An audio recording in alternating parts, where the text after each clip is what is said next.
get so mad, there's no controlling me. My thoughts get so bad, I'm like, I might grab a bat, I don't know. My wrath, my blood boils over like, oh God, here goes. I lost all feeling from my head to my toes. You said some shit that I can't let go, so just stay tuned for the rest of the show. So have you ever felt betrayed? Switches how you see things, realize something needs change.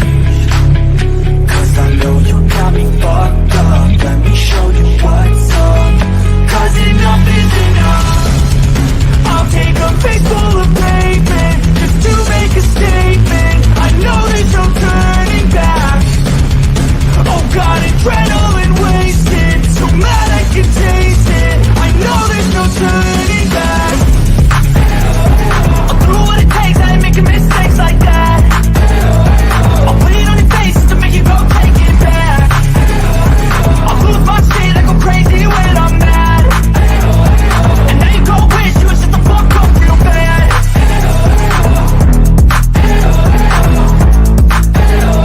And now that I'm gone, yeah, I know there's no turning back.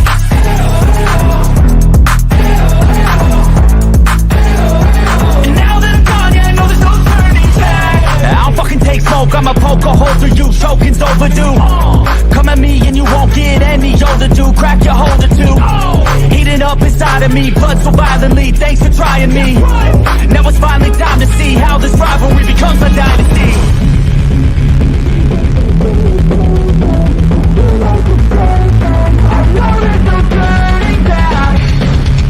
Oh God, adrenaline wasted, so mad I can taste it. I know there's no turning back. I'll do what it takes, I ain't making mistakes like that. I'll put it on your face to make you go take it back. I'll lose my shit, I go crazy when I'm mad. And now you go wish you would shut the fuck up real bad.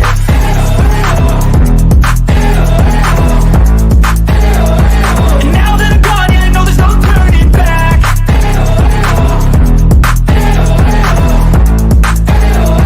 And now that I'm gone, yeah, I know there's no turning back.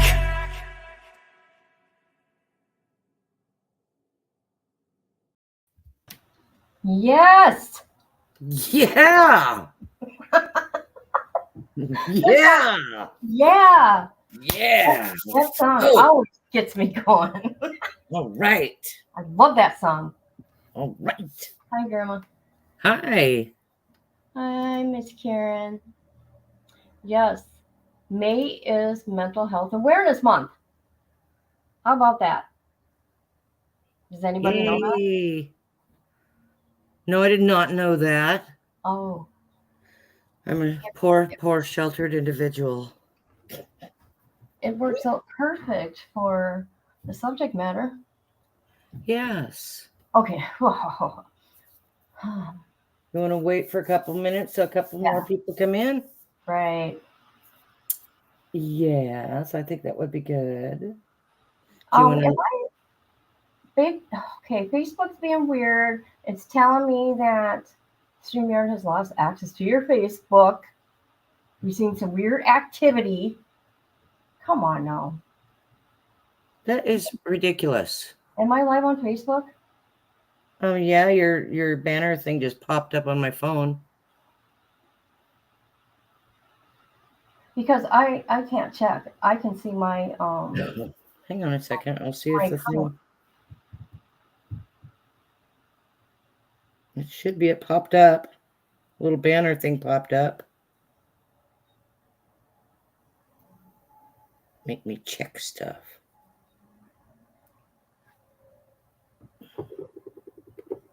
You're live now. Yep, 2 minutes ago.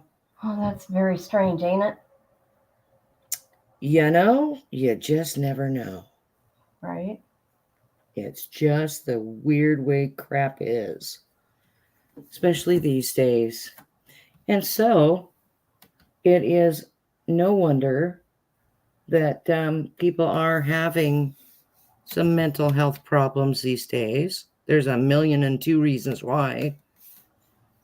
What? Part of it's coming out of the COVID lockdowns. Everybody got really mental. You know, being locked up and restricted. And hi, Arctic. Hey, my fox. How you doing, bro? Thank you He's- for being here. He's foxy. He is my fox. He He's is my foxy. fox. So yeah, I Okay. think it started with the COVID business really bad, and people started to get a little weird. My kid's one of them. They're coming to get me. They're coming to take me away. Ha ha ho ho ho ho, ho. To the funny farm where life is beautiful all the time. Okay. I want to discuss mental health, addiction, grief, domestic violence, Yeah. and self-harm.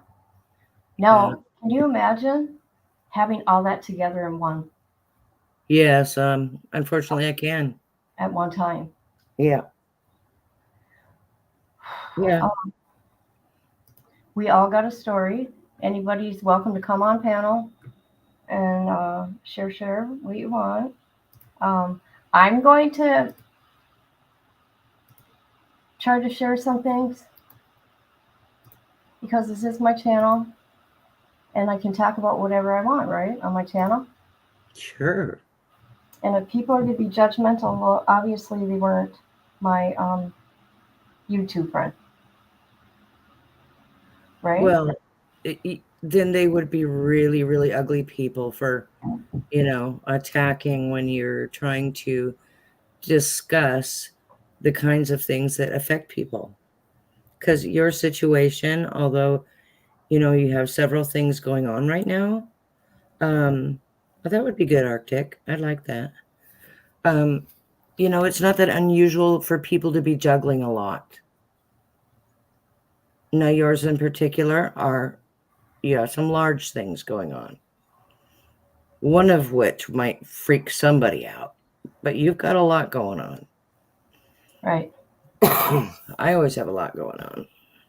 And I'm thinking, I'm sorry, I'm thinking we can all bounce ideas. We can just talk, maybe just, get it out. I mean, we could do this, take turns on each other's channel, you know what I mean? On each other's platforms. I would do that once a week. I would love to do that. That is something I would, what's the word? Okay. I'm not sure where you were going with that. I would always be there. What's the word for that? I would never miss it. Because that's how important this is. Well, I understand, but keep in mind too, depending on how this goes with the handful of people that we've got tonight, it's really triggering for people. It's super duper triggering for people to talk about things because it brings it to the forefront of their mind where they might have had it buried down a little bit. And I think we can all relate to that. Do you know how hard this is for me? I've been on this platform for 5 years. And I got the courage today. I think you could start with something small, and then the people listening could get an idea of where you're going to go with the conversation. Then they might be more willing to join. I'm absolutely not going to share one. Nope. That is never being put on the internet. Absolutely not. Nothing? Not that. No. Well, I don't know which one you're talking about.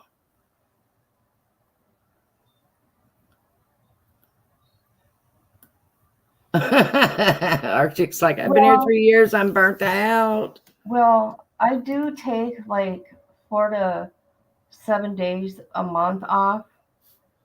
Actually, I have to for my mental health. Last month was what? 2 weeks, I think. Yeah.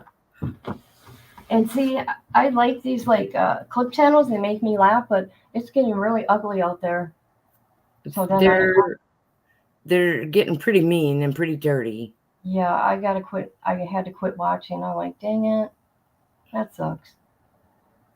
Yeah.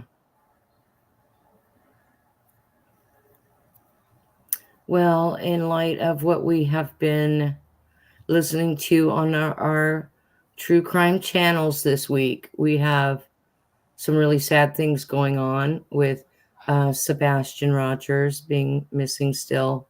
It's very, very triggering for people.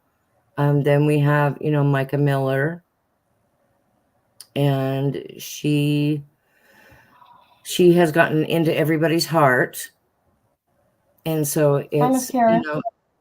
Hi, Karen. Hello. It's a Am I here with you guys? Yes, you are. Okay. Go ahead. I'm sorry, Grandma. Finish saying what you was. It's a really tender subject for a lot of people when you're talking about self-deletion or someone doing the deletion of a child or a abduction of a child. Those are things that are extremely triggering for people, and everybody has an opinion. A lot of creators are they're trying to keep it on the up and up. So the ones that I've seen that are trying to take the high road and just talk about the facts of it, and then talk about what may be, part of the mystery part of these cases, they are trying to take the high road, and there's some that are not. And I know that there was a lot of conversation on YouTube today about that, and it's kind of dividing people. And I kind of wish that it wouldn't, in light of the Mental Health Awareness Month. It would be nice if we could all kind of try to come together a little bit about how we feel about these things. Because like you said, Kit, about grief, there's a lot of people grieving right now about children in their own family, and this triggers them into thinking about it, and then they get passionate, and online explodes. YouTube barfs everything. I don't care. This is my channel, and if I want to discuss it, I can. That's not what I mean. There is. I put what it is, what it's about, and people can choose if they want to stay or not. I'm not talking about you, honey. I'm talking about the drama channels that are putting stuff out there that triggers people who have had actual grief in their lives and are likening it to a story now. I'm sorry. Take it back. I'm sorry. You can beat me up all you want. I'm not going to get mad at you. No, absolutely. That was wrong of me. But, well, now you understand what I was saying. Yeah. These stories trigger their own experiences, and then they go online and they're spewing crap, but that's really not what's in their heart. And so I'm hoping that your platform tonight can be a start of people trying to get together, and give some hope to people. Because a lot of us, that people don't even know we have mental health problems, they don't know what kind of things that we have suffered in our lives. And I can guarantee you, anybody that's, from your age to my age and in there, they've had something. Everybody does by the time they're in their 50s and 60s. Yeah. Because we've lost people. And it's hard. So being a true crime fan too, sometimes that can be hairy. It can be real hairy. So it's been ugly on the streets, but I think we can turn that around, at least in this small group of people. You are so right, and I'm so sorry. I'm really sorry, Grandma, you guys. I do this on and off with her. I do, don't I? Yeah, you snap at me a lot. I do. At least I can admit it, and I'm sorry. And that's why it's good that she's on here to straighten you out, because you're not thinking when you do that, kid. I don't mean that personally. I mean, sometimes I do this. I speak without thinking, and then when I think, like, you apologize because you thought about it, and and I'm one of them. You and I have a lot in common. I clash on here with you when you don't even know I do, and then I sit and think about it, and I'm like, wait a minute, she's right, and what you're doing for people is fantastic. I mean, seriously, and you even stop and think, you're like, wait a minute, I don't know if that's the right answer. Let me look it up, and I'll tell you guys later. And I think that's fantastic. And you do give people a choice to listen or to, go off of here if it's something that they don't want to hear. But, it's something that needs to be covered for the ones that do want to hear it. Well, not only that, I'm going to touch on what Grandma said. Those people that are doing this kind of stuff don't know what these people are going through at home. They really don't know. And you got to be mindful of that. I meet people online all the time that are as wounded as I am, and I never would have guessed it. You know, I just never would have guessed it. So true. And you know what? If you don't mind me saying, the one of them that killed my son, he had an issue with his boy was in school and somebody was giving him, bullying him and giving him a bad way to go. Boy, he jumped right on there and was ready to, jump all over him. And I was just sitting here reading this, and I'm thinking, really, here, somebody's bullying your son and knocked him out of their way because he thought he was big and bad and they wanted to show him it didn't matter or something. And the parent jumps right in there ready to stick up for the son, and he's going to get a hold of their parents of the child that was bullying his kid. And I just could not believe this. I thought, my gosh, this is what my son went through with you, and you don't look at it the same now that you have your own son and it's happening to him.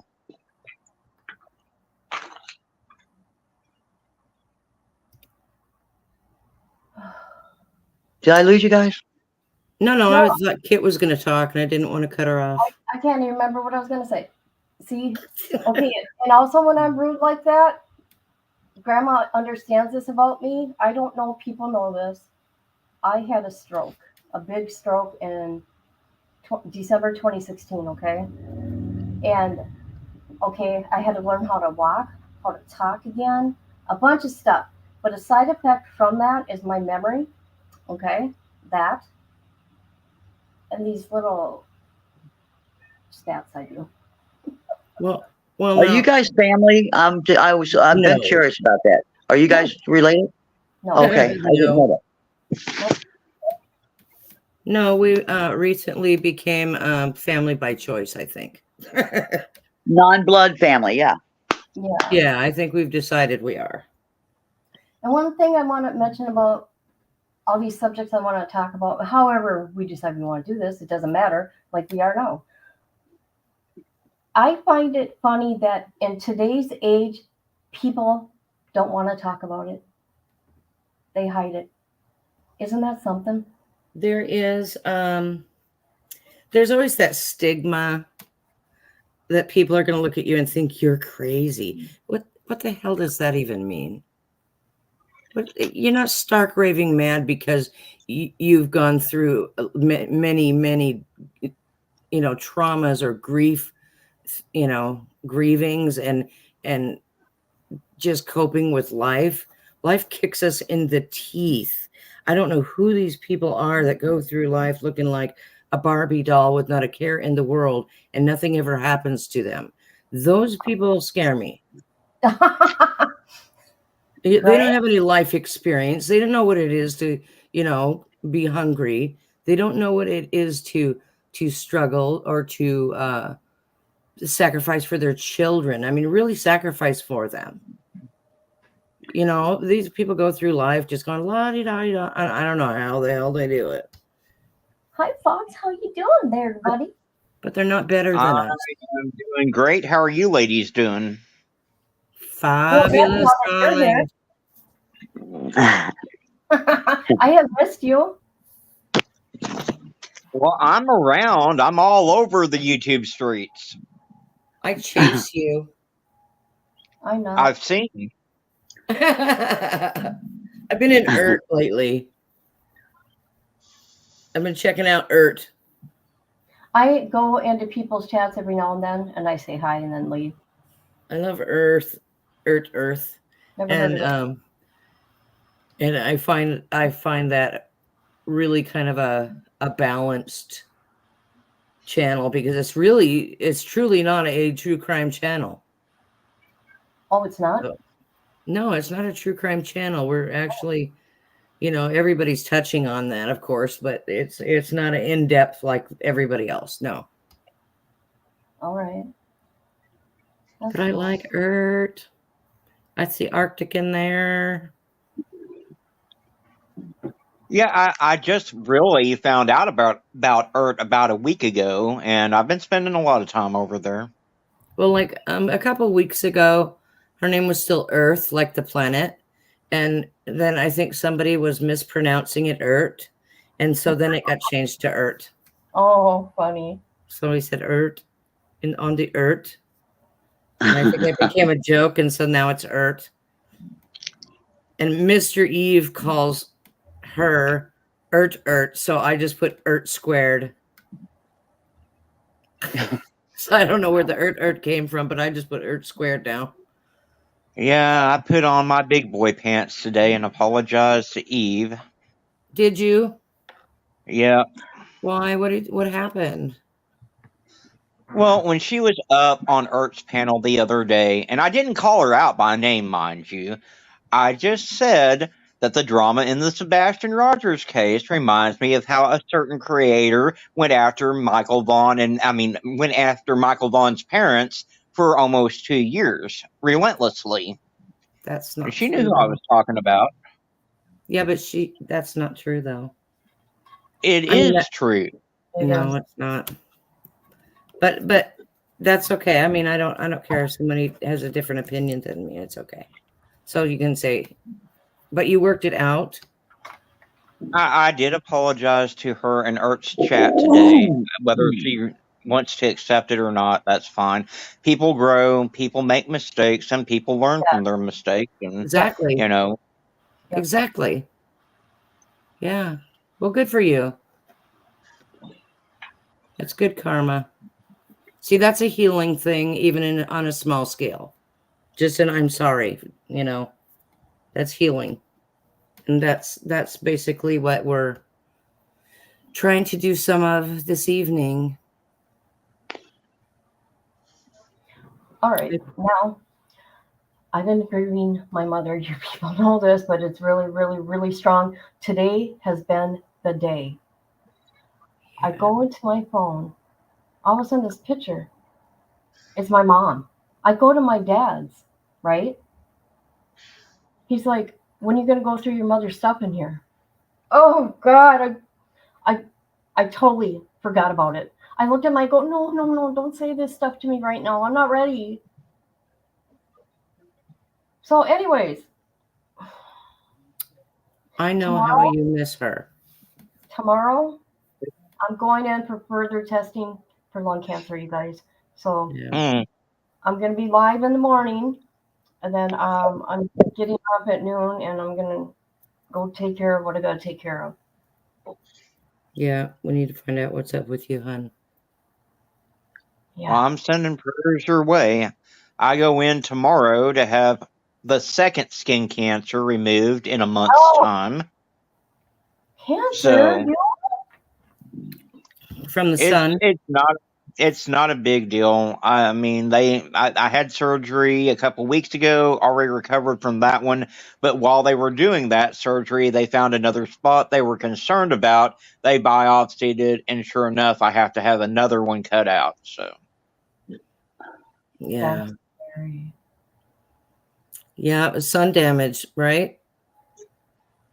well, see, and that's what I don't understand because I wear sunscreen. I very rarely take my shirt off outside, but it's hereditary. My dad had 5 or 6 cut out.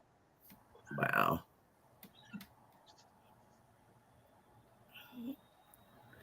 That's scary. Yeah, my stepdad has had many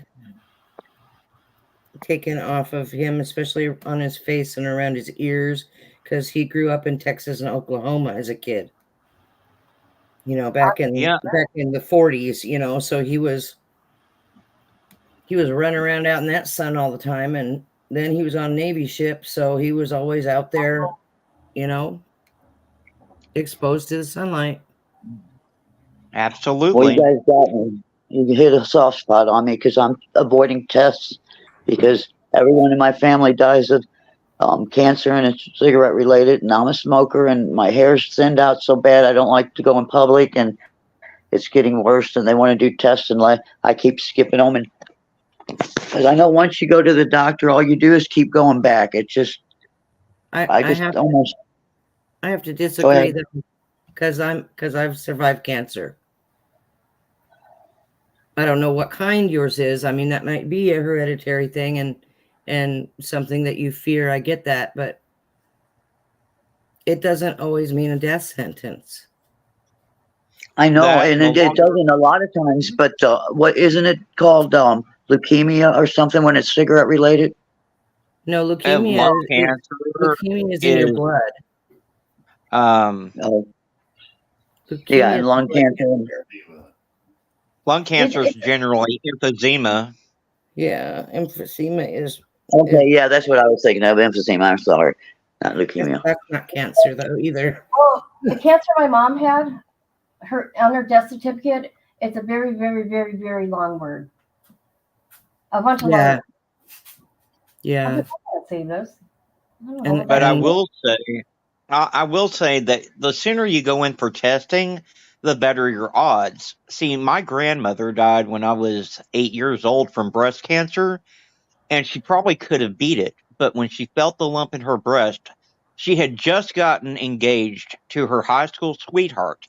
oh And so she god, didn't want to ruin everything, and she put it off, and she put it off. And I think had she just gone in, got a simple mastectomy or lumpectomy even, she probably could have beat it if she had got to it in time. yeah. I believe that.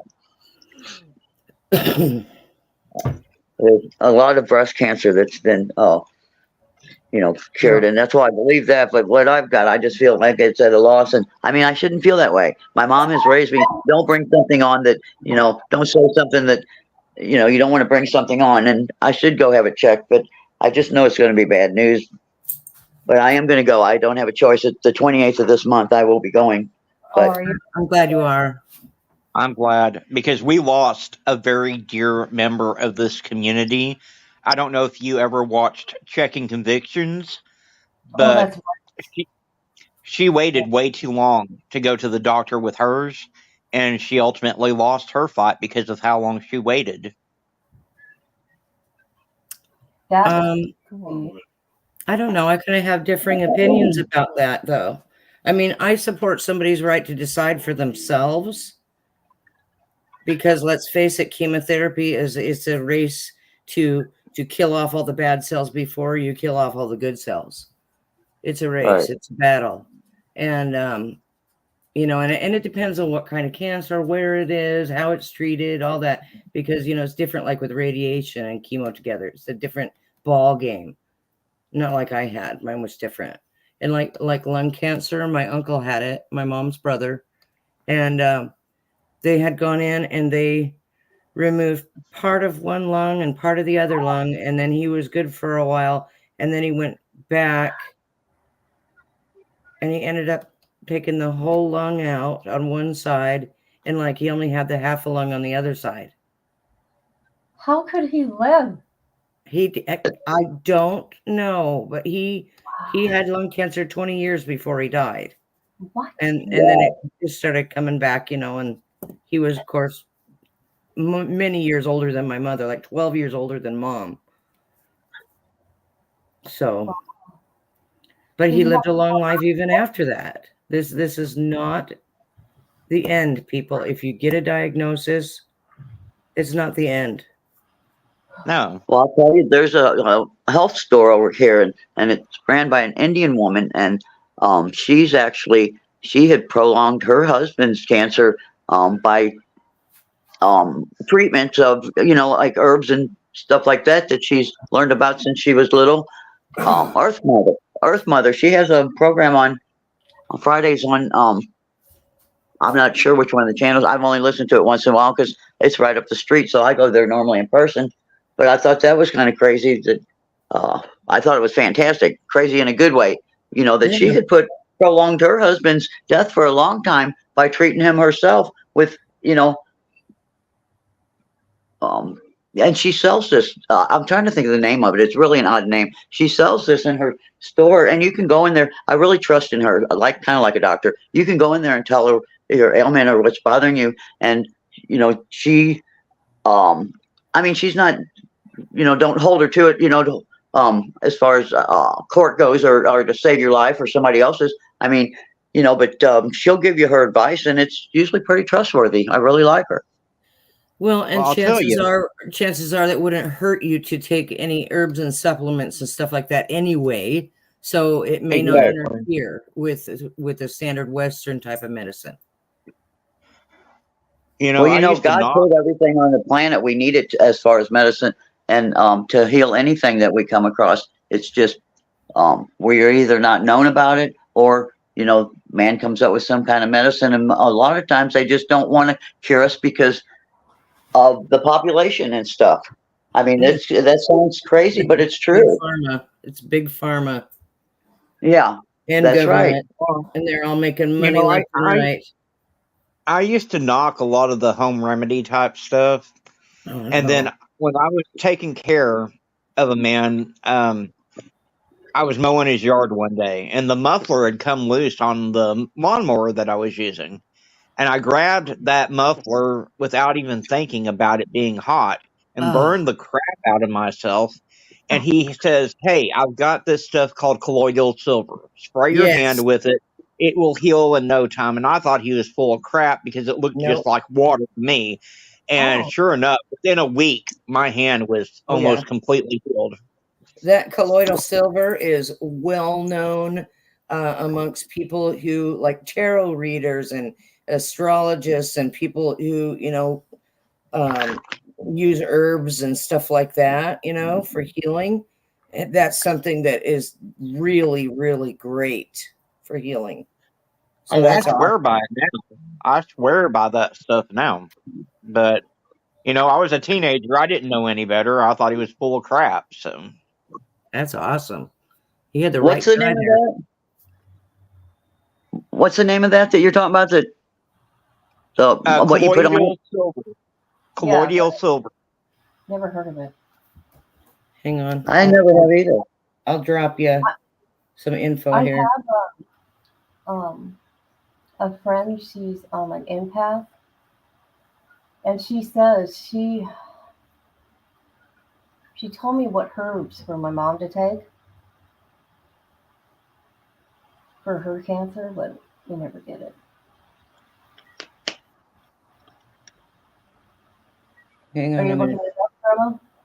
Yeah, I've got a Google link here if you want to know about it. It's like, you know, Okay. what you need to know about colloidal silver, what the can and can't do Are you part putting it in the is. private chat? Oh, there it is. I gotta go on to YouTube then. Hold on. But that's like from the National Institute of Health, you know, what you need to know about that so you can learn Yeah. about it. Yeah.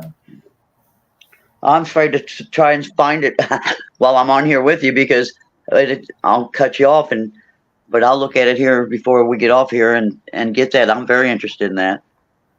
If Let's you see. go to say Natural or General Nutrition Center, they usually carry it there. Yeah, I bet this Mother Herb has it probably. Probably. You've got all the oils and all that type of stuff Oh, too, yeah. and very interesting store. I've learned a lot there. And Don't be afraid about getting tested, you guys, please. Don't be afraid to get tested. If you think something's going on, listen to yourself. I wouldn't be sitting here if I had waited. Trust me. So, of course, the FDA is giving a warning saying it's not safe for treating any disease or condition. Oh, Okay. yeah. Right, yeah. But they'll stick a bunch of other chemicals on you. Bullshit. Yeah. And put whatever inside your body. Yep. Well, I will say this. You do have to be careful with it, especially if you ingest it. Because if you ingest too much of it, it will turn you blue. It's got silver in it. I mean, it explains what it is and what you can use it for, you know, all that stuff. Whether it's effective. Awesome, man. Oh, it is? No. Okay, that's it. Thank you for grabbing that, Grandma. Only wolf. Yeah, that's neat. Leave it up there a minute if you will. Oh, sure. Go back. I'm sorry. I'm not as fast as you guys. I know. I'm just me, you guys. Oh my God. You know me. Okay, gotta go now. Bye. Isn't that funny when I do that, Grandma? I'm sorry, I was muted because somebody's barking in here. How I always saying, okay, I gotta go now. Bye. Oh, I know how you leave your lives. It's like, okay, see you guys later. Click. Out of the blue. I can't help it. That I I've don't never, I've never been on when you did that. You've always been, like, is there anything else you want to talk about? I've never known you to do that. I'd probably think something was wrong. Freaking hilarious. Yeah. I'd be trying to phone you. Are you okay? Is everything all right? Why in that way all the time? You'd say. Just being a kid. That's just me. So I haven't been myself Well, no, that's a worry.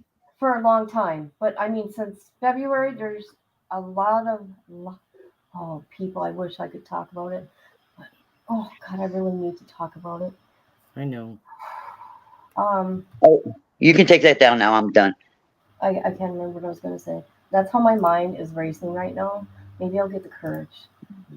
I'm going to I want you guys to look at this for a minute. Mental Health Awareness Month. Fighting the stigmatism around it. Now, let me tell you, in my family right now, I still have family members like that. Okay?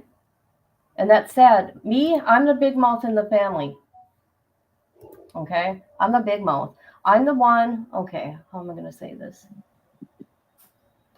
My first attempt was when I was 9 years old. And I was told that was crazy. My dad wouldn't let me get help. And then, I'm not going to tell other tales, forget it. Never mind. Okay, maybe one more I'll tell. Yeah, I started that business when I was. Oh, yeah, let's hear. I was really young too. Were you? Yeah. It's hard to, it's,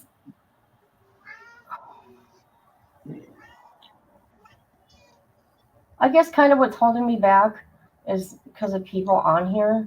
However, if they want to be that downright evil, cruel, and mean, I guess that's on them. They don't know what we have lived through. They have no clue what you've lived through. That's why I try to think, except for when I get on your ass, Grandma, do I want to be treated like that?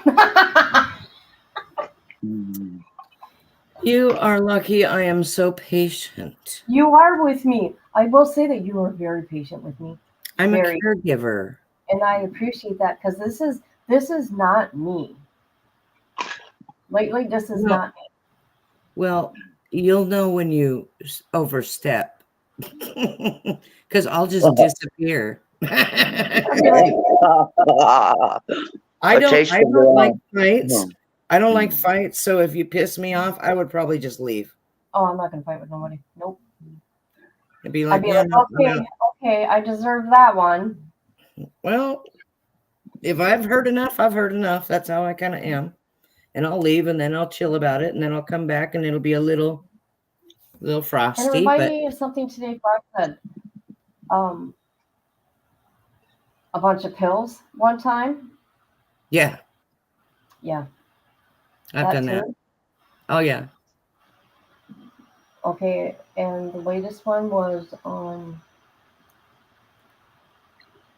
it's been a while. 2012.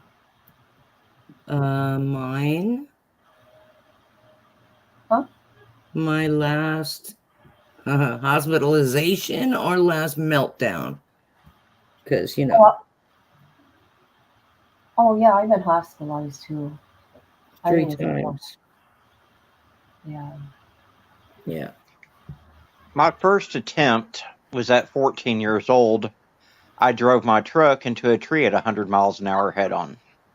What? Oh, gosh. And what saved you? The fact that I was in a 63 Chevy pickup that was full steel. Oh. And that I missed the gas meter that I barely missed by a quarter of an inch. See? That's good. Yeah, cars used to protect us. Well, they were made with tank parts. Right. I was well, it's a blessing you're still here. right? Well, I was hospitalized twice when I tried to kill myself with alcohol. They brought me back both times. But my most recent struggle was about 2 weeks ago because I've been dealing with a lot with my mom and her health. And I've been doing it all by myself with no help from my brother up to that point. Who's that sound like, And Kit? Yep. It's hard to be a caregiver. Yeah, it is. And my mom had finally made some progress, but on this particular night, she regressed and she basically had a mini stroke that night. Oh, And I sat there for an hour flipping a coin, looking at all the pills in my medicine cabinet, deciding if I was going to take them or not. I have done that, And dude. I called the suicide prevention hotline. When I got off the phone with them, I made a call to my brother. And I told him that he'd better get his fat ass in an Uber and get down here because I'm not doing this by myself anymore. And that he was being unfair to everyone. I took care of Dad till he died. What's he going to do? Wait until Mom dies and then pop in for the funeral, not even help plan it like he did with Dad? And I told him if he didn't get down here, I was going to hop in my truck. I was going to go up there and he would have my foot so far up his ass that he'd never be able to shit it out. And by God, he got down here and stayed a week. but you had to go through all that for him to get. That's sad. Well, Well, I'm such a wolf. I pulled the car in the garage and was going to sniff fumes. don't do that. My younger brother died I like don't that. mean to laugh, but you know. Don't gonna- laugh, please. I have a brother that shot himself. I mean, it takes a lot of balls to put a gun to your head and pull the trigger. Well, I didn't. I will tell you this. Mental health runs and disease runs in families. My grandfather did shoot himself in the head. My father struggled with mental health issues because he's the one that found my grandfather. Oh. My Don't grandmother. you think everybody faces them some way or another? I mean, except for like the one she was saying, the pussies that hold their head up and nothing never bothers them. I think that they're on a free ride through life. That they've had everything they wanted handed to them, and no worries in the world. People to do stuff for them that they didn't want to do and stuff like that. I mean, the rich and famous. I guess I'm saying. I'm willing to bet that behind the scenes they struggle too. It's just that some people are better at hiding it than others. I hid mine for a long time, but I did. Before I tried to kill myself in that truck, I asked for help. I tried telling people something was wrong, that I needed help, and no one would listen to me. Nope, they never listen to me. Nobody listens to me. I'm right there with you. And I'm telling all three of you that, you have that thought crossing out, you can call me. I don't care, 24/7. I'll answer the phone, because if you find somebody to talk to that will talk level-headed with you, they can keep that from happening. And I'll stay on the phone till you're laughing and giggling, and then I'll hang up. I'll tell you what, my husband has saved me on numerous occasions from either doing something to myself or doing something to someone else to where I'd need bail money. And thank God I have him, because even with the medication that I'm on, I still have flare-ups with my temper, and I do my best. I really do. And I've also talked to my shrink. And I've begged, especially losing my dad and with all this with Mom right now, I've begged. I was like, look, the medication you have me on right now is like putting a Band-Aid on a gunshot wound. I need Xanax. I need Klonopin. I need something to help me on the bad days. And they're so afraid to write a prescription. Oh, I know. Somebody's kitty is hungry. Will you feed your kitty? Oh, they have food. They're just vocal as crap. I guess so. Good Lord, kitty. That is Mr. Smokey Joe, and he is very opinionated. I want to say, Fox, I'm really happy that you have somebody because what I'm going through now, I have nobody. I have nobody. Well, I have told you on multiple occasions that I am a phone call away, or you can message me on Facebook anytime. I'm always Me here if you too. need someone to talk to. The number I have of yours doesn't work in my phone. I was going to show proof to you. I was going to take a screenshot because Hold I on, was I'll trying to put send you my videos. number. I'm like, I'll put my number in the private chat. Hold on. I was going to, I sent you, trying to send you videos of my grandsons.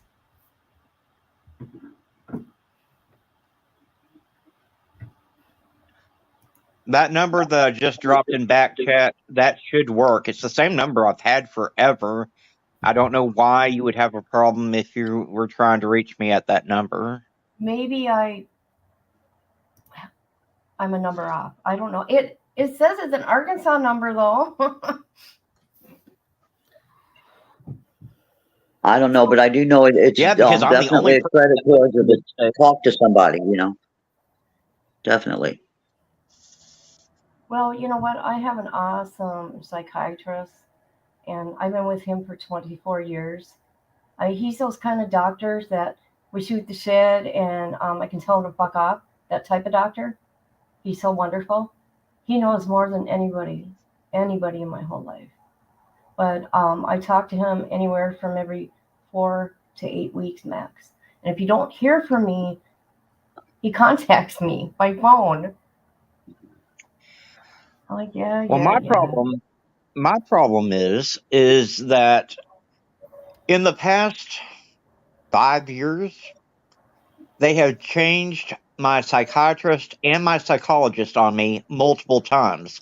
And so I'm having to retrain a new one every time I turn around. Oh my God. That's not fun. Nope. Right. They did that to my son, and my son said, "Mom, I'm not going back to anybody else. I'm tired of repeating myself and then a new face when I walk in there, Yep.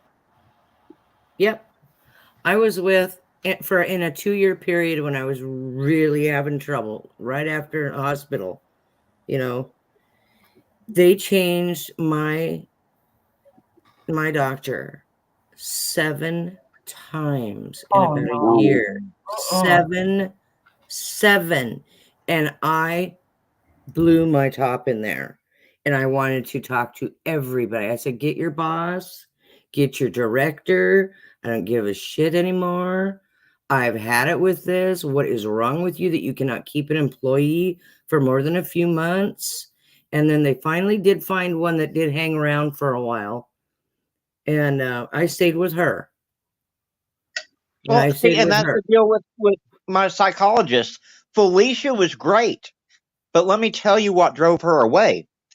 See, this clinic decided in their infinite wisdom that they were not going to allow their psychologists to set their own appointments anymore, that their patients would have to call a week in advance and have some dumbass call them back to set the appointment. Well, this last time I called 4 times before my call was ever returned. Yeah. And I told them, I was like, this is why you lose good people. This is why you're probably losing clients, because no one wants to deal with this shit. We're already dealing with enough. That's why we have to come see you to begin with. Yep. And that's why some people go ahead and take their life, because they figure nobody cares. Well, that's it. If you're trying to do all the right things when you're in crisis and the people that are supposed to have their crap together don't have it together, you have no faith in them. That you just, in your mind, you put them in the same category as everybody else that's full of crap. But, and I'm seeing nobody because of that. I can relate to what Kit's going through with the loss of her mom, because my dad died the 17th of February, 2022. And I didn't take time away from this platform to properly deal with it. I came right back and started doing everything I was doing before. I didn't let myself cry or grieve because I tried to stay strong for my mom. But to this day, when I go grocery shopping and I see something that I used to get for him, I will break down right there in the middle of the store. Yep, I do it in Walmart, there's an aisle I will not walk past because of that reason. That's a big trauma, you guys. It's hard to explain. I know there's no time frame in grieving. I want to say that. Oh, no, you're right. Like my dad, he thinks I should be over it. No, I'm not. That was my best friend. You guys, were separated for years and years and years.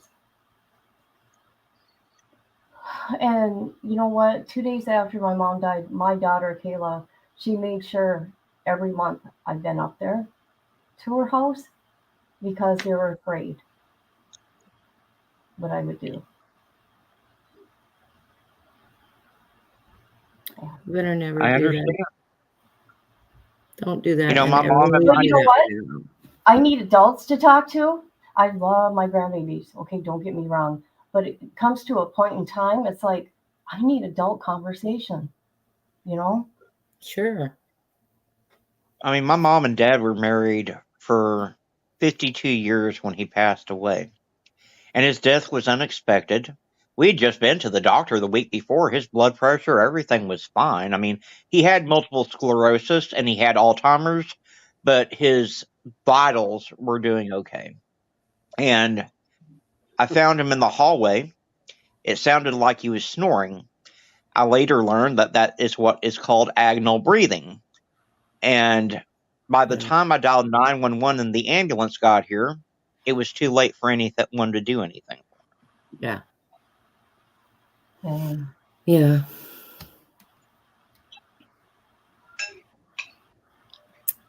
Okay, I'm sorry. Sorry for your loss. Yeah, that's horrible. Is Mental Health Awareness Month, and 11 Alive is working to raise awareness about trauma and the impact it can have on the physical, emotional, and mental well-being of individuals, families, and communities. So studies show 30% of adults are dealing with anxiety and depression. And over the last several decades, advocates have been working to end that stigma surrounding getting help, including therapy and medication. So this month, we are learning more about why it's important for people to have as many resources as possible. Mental Health Awareness Month was established back in 1949 to shed a light on mental health and wellness and recovery from mental illness. The mission throughout the month of May is to discuss an issue that many deal with and few talk about. During Mental Health Awareness Month, the work to break that stigma is at the forefront. That includes starting conversations and letting people know they're not alone. But getting that help doesn't always come easily. Stigma still plays a big role in preventing many people from reaching out, especially men. Studies show women are far more likely to seek help, but any gender can feel a wide range of reactions. So there's no one size fits all when it comes to treating mental illness, but it's about taking that first step to find what works.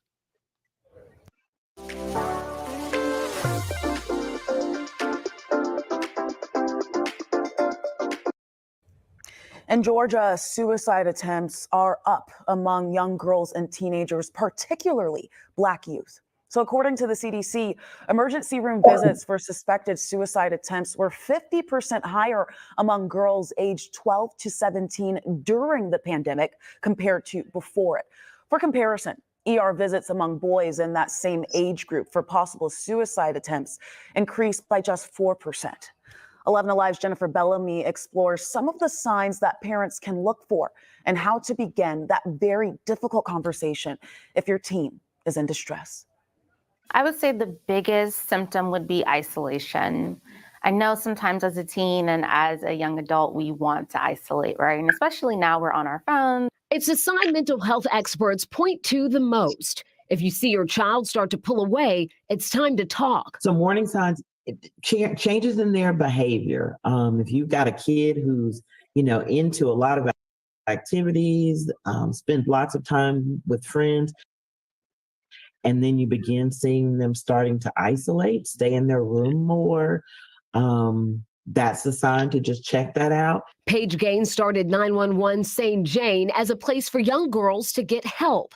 She understands She tried to die by suicide for the first time at 12 years old. And coming from that space and being a Black woman, my parents and myself, we were just looking like, well, who do we even turn to have this conversation? How do we get help? She says parents need to know children express anxiety and depression differently. I simply would say, hey, I don't feel good, right? My stomach is hurting, my headache. I have a headache right now. I really do not want to go to school. My chest hurts. According to the Georgia Department of Public Health, suicide rates are down across most demographics,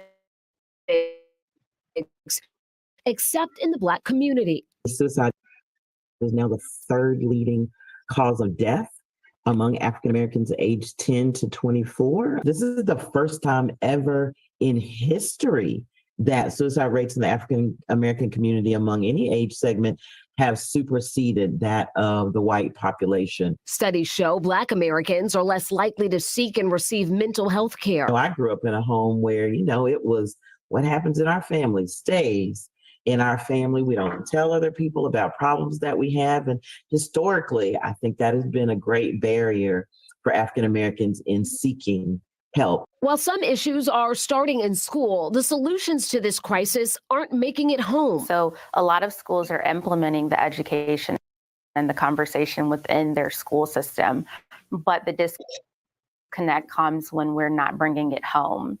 So the parents aren't aware, the parents aren't receiving that education. Georgia has a new 988 crisis line that the Department of Public Health says is working. 10% of calls in the first month came from kids under 18. And research shows 93% of parents knows it's important to have these conversations, but more than half of them need help getting it started. So we want to help you out with 3 tips. The first one is to set the stage. This includes choosing a time to talk when there are less distractions to help your children focus on the conversation. It also means sharing things about your day, your thoughts, and your feelings. Children learn by watching us. Next, you want to ask open-ended questions. Talk to your kids about all kinds of topics, not just emotions and behaviors. This is going to help create the habit of them feeling comfortable to open up with you. And the last thing that's helpful is to get that conversation started is to be mindful of the timing. Ask your child if they are ready to talk. And if they aren't, then ask when would be a good time. This is going to help make sure everyone is calm and emotions aren't high. And as millions of people in the U.S. struggle with depression, studies show Black Americans are overrepresented in that number. 11 Alive's Dawn White explains what a local woman is doing to help others who are struggling. Becoming a therapist is personal for Mariba Lewis. Clearly, I've been Black all my life. And so I can honestly say that growing up, I'm from Florida, I can't think of anyone who had a therapist. Her interest in mental health started traveling the world in the military and realizing the one thing everyone wants is to be happy. Since COVID, of course, now it's sometimes even sexy. Now some people say I have a... I'll be right back, guys. I got to go get Nala. It's almost 9 o'clock. Be right back. Therapist, but there still is a huge stigma related to that. Statistics show 18% of white Americans seek help for mental health, while less than 10% of Black Americans do. Other cultures have seen their parents, their grandparents go to therapy, and it's not taboo.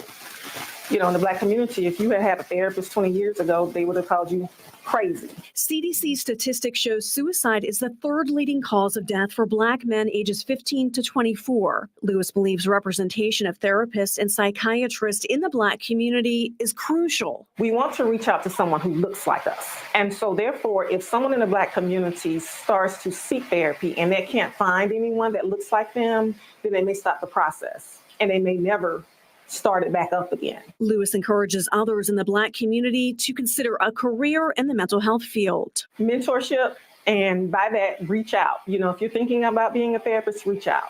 We as therapists also, we have to do something as well to let other brown and Black people know that, hey, this is actually a real thing.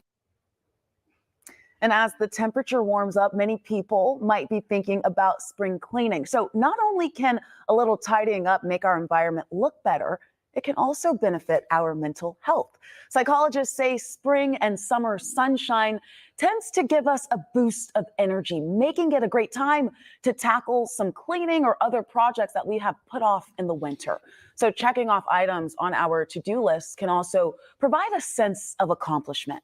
So to get started, doctors recommend writing down some tasks and coming up with a reasonable timeline to complete them. This is important. Don't try to tackle them all at once. You should work at a comfortable pace and don't be afraid to ask someone else for help if you need it. Experts also say sometimes clutter can be distracting, and cleaning that space could help you refocus on other goals. And research finds houseplants may also be able to help you live a happier and healthier life. Over the years, multiple studies have looked at the benefits of houseplants. Doctors say bringing a little bit of nature inside may just give a boost to your mental health. Not just seeing plants that can help reduce stress and improve focus. Research has really shown that actually touching and smelling plants can affect our mood in a positive way. Yeah, Dr. Flanagan says lower stress hormones can then lead to lower blood pressure. So those plants can have a positive impact on your physical health too. In the last decade, many plants have been pegged as efficient air cleaners. These include palms, ficuses, and peace lilies. I chose St. George's University School of Medicine because at the time that I wanted to go into medicine, from TV fame to VH1's Love and Hip Hop to gaining millions of followers on social media, Atlanta's very own reality star Alexis Sky is now opening up about her own mental health journey while being in the spotlight. She says behind her fame came depression, and now she's ready to share. She sat down with our Naima Abdullahi. You know, someone may see you in the spotlight, but they may not know your journey. They may see you in the limelight, the glitz and the glam, and have a perception of you. For those who may not really know you, what would you tell them? Who is Alexis Sky? So that is true, because people think that because you have this nice car, this nice bag, or these nice shoes.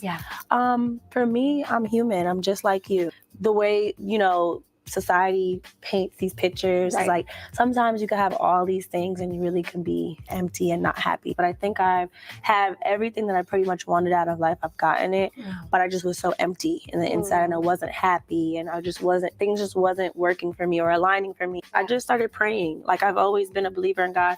And I'm gonna just say this, like, I've never just put it out there. But I just feel like once I had that connection with him, I felt like I wanted to just share it with the world. For women out there who grew up in the social media era, where everything on social media feels real for them, what advice do you have for them? Be who you are at the end of the day. I know there's people that look up to me, but I guess what is the saying? Everything that's glitter isn't gold. Like, don't think that just because it looks like I have it together, I have it together, because I have my days and I might be going through something that you're exactly going through. So if you could go back in time and tell 2022 Alexis anything in those darkest moments, what would you tell her? Keep going. Keep going. Because there was times where I just wanted to give up. And I kept going. So I would still say the same thing, keep going. Because we tend to, you know, depression's real, and there's different forms of depression. So there might be days I might make mistakes. So I want people to know the journey is not just going to be a smooth road. There's no such thing as a smooth road in life. It's never linear. And a fifth grader in Cobb County is now a published author. His name is Takari, and his book is empowering students and teachers to talk about their mental health. Our Cheryl Preheim has the story.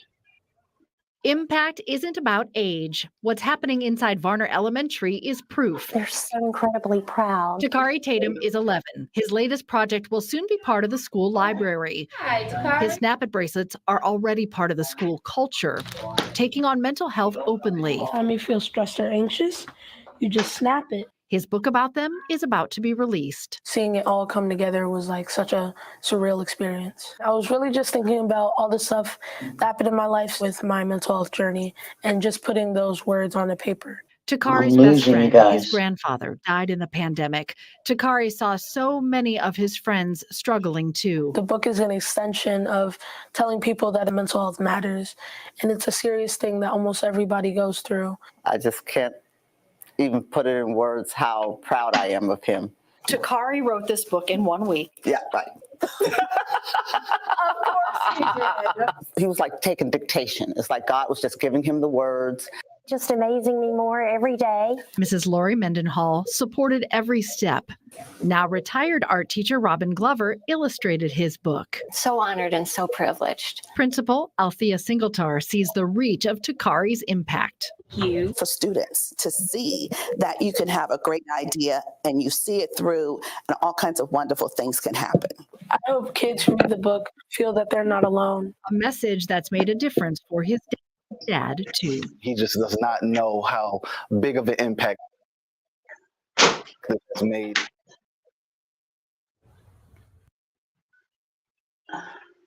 All right, so take a look at this. Do you recognize that name right there at the top of the book? 11 Alive's Chesley McNeil wrote the foreword. Takari actually visited 11 Alive to show Chesley his school project because he wants to be a meteorologist. He says he looks up to Chesley and asked him to write the book's foreword. If you're ever struggling or find yourself having suicidal thoughts or might know someone who is, you can call the mental health hotline by simply picking up the phone and dialing 988. Someone on the other end of the phone will listen to you and help you get the resources you need. And thank you so much for joining us for this Mental Health Month special. Let me tell you something. That 11-year-old kid, wow. At that age.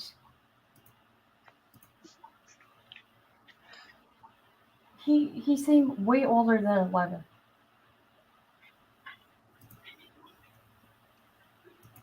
He was very mature. Yeah, he is.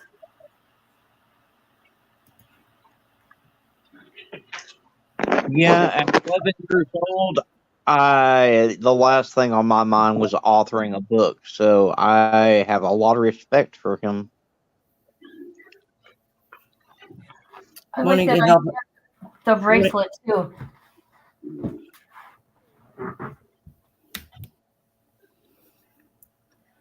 Because kids can be so evil in school too. But God, it's crazy that adults on here are like that too. Well, I think that's a lot of the issue too, is that there's so much bullying that goes on in these schools, and the teachers really don't do anything about it. You can go to them and they don't do anything until the person being bullied stands up for themselves, and then often they're the ones that get suspended or punished. And I think that goes hand in hand with why we have so many school shootings, to be honest, is people finally reach a breaking point because they're not getting the help with the bullying that's taken place, and they snap. And this is what has happened a lot in society with some of these people. And we need better mental health care in this country. It needs to be on every damn corner. You should be able to walk in and go, I need an emergency consult. I'm in crisis. And you should be able to talk to somebody. I agree. I agree. You would And have there shouldn't be such less violence. You'd have, less crime if people could learn to cope with their feelings better. And that should not be based on, your ability to pay for mental health care. Right. Well, I have long been an advocate for universal health care. I make no qualms about that. We need to take better care of our people. There needs to be easy access to care, whether it be mental or health. And there shouldn't be such a stigma attached to reaching out for help. I mean, people need to feel free to ask for help when they need it. We've lost too many good people to their mental health struggles. We lost Naomi Judd. We lost Robin Williams. The list goes on of people that took their own lives because of their mental health struggles. And these are people that had the money to go and see anyone that they needed to see. it's very strong, you know. Those feelings are really, really, really real when you're in them. And you know, hopelessness is the depth of depression, and hopelessness and despair can be mixed with grief, can be mixed with trauma, can be mixed with PTSD, and it just compounds. So people do need to know that there's a safe place to go. Because, you know, I always say that you should never, you know, make a permanent decision about a temporary problem. That's how I try to think about it. And that's part of the reason why I close my videos out the way that I do. I always close them out by telling people to be kind to one another, because you just don't ever know what that Yeah, you other do. person's going through. Yep, you do. Every video.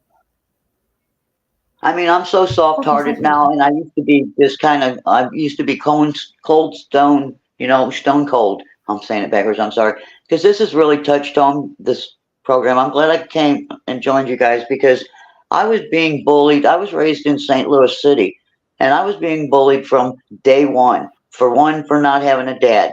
And you know, kids are the cruelest. And it was just like any event there was at school or anything, kids' parents were there, but I didn't have a parent there because my mom was usually too tired. She did work 2 jobs and raise 5 kids, and we did have everything we needed. Maybe not everything we wanted, but we were taken care of. But she was never able to be at any of the activities. And, you know, and I was finally convinced, you know, maybe I was hatched. I never did have a dad.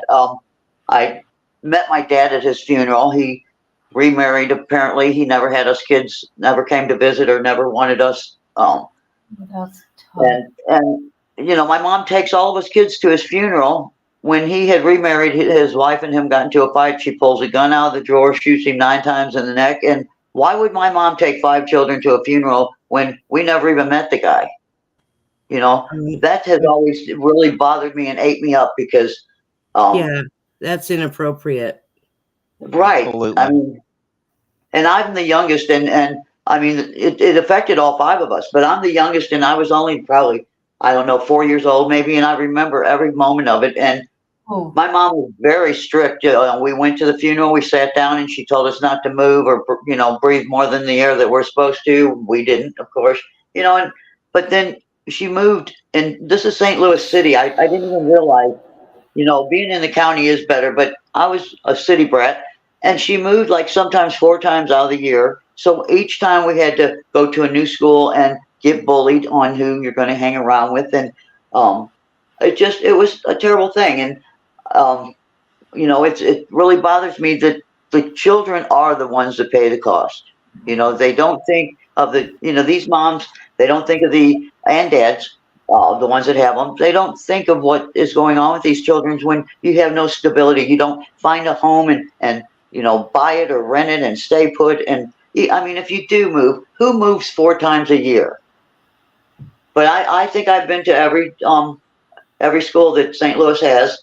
And finally, in my 5th grade, we moved to the county, and I was 13 at the time, and she ended up remarrying. And they had a knockdown, drag out fight. They were alcoholics, and I wound up going to school the next day an inch tall, because it happened right there on the main street of school. And, you know, then the finger was being pointed at me. I thought I was starting a fresh new start in a whole different area, and nobody even wanted to get near me. There's the girl whose parents were fighting last night. Oh my gosh, I'm telling you, you know, and like I said, every school had to fight me to see whose group I'd be in. And it was like, I never even realized, going into adulthood and having my own children, that really I had been bullied my entire life.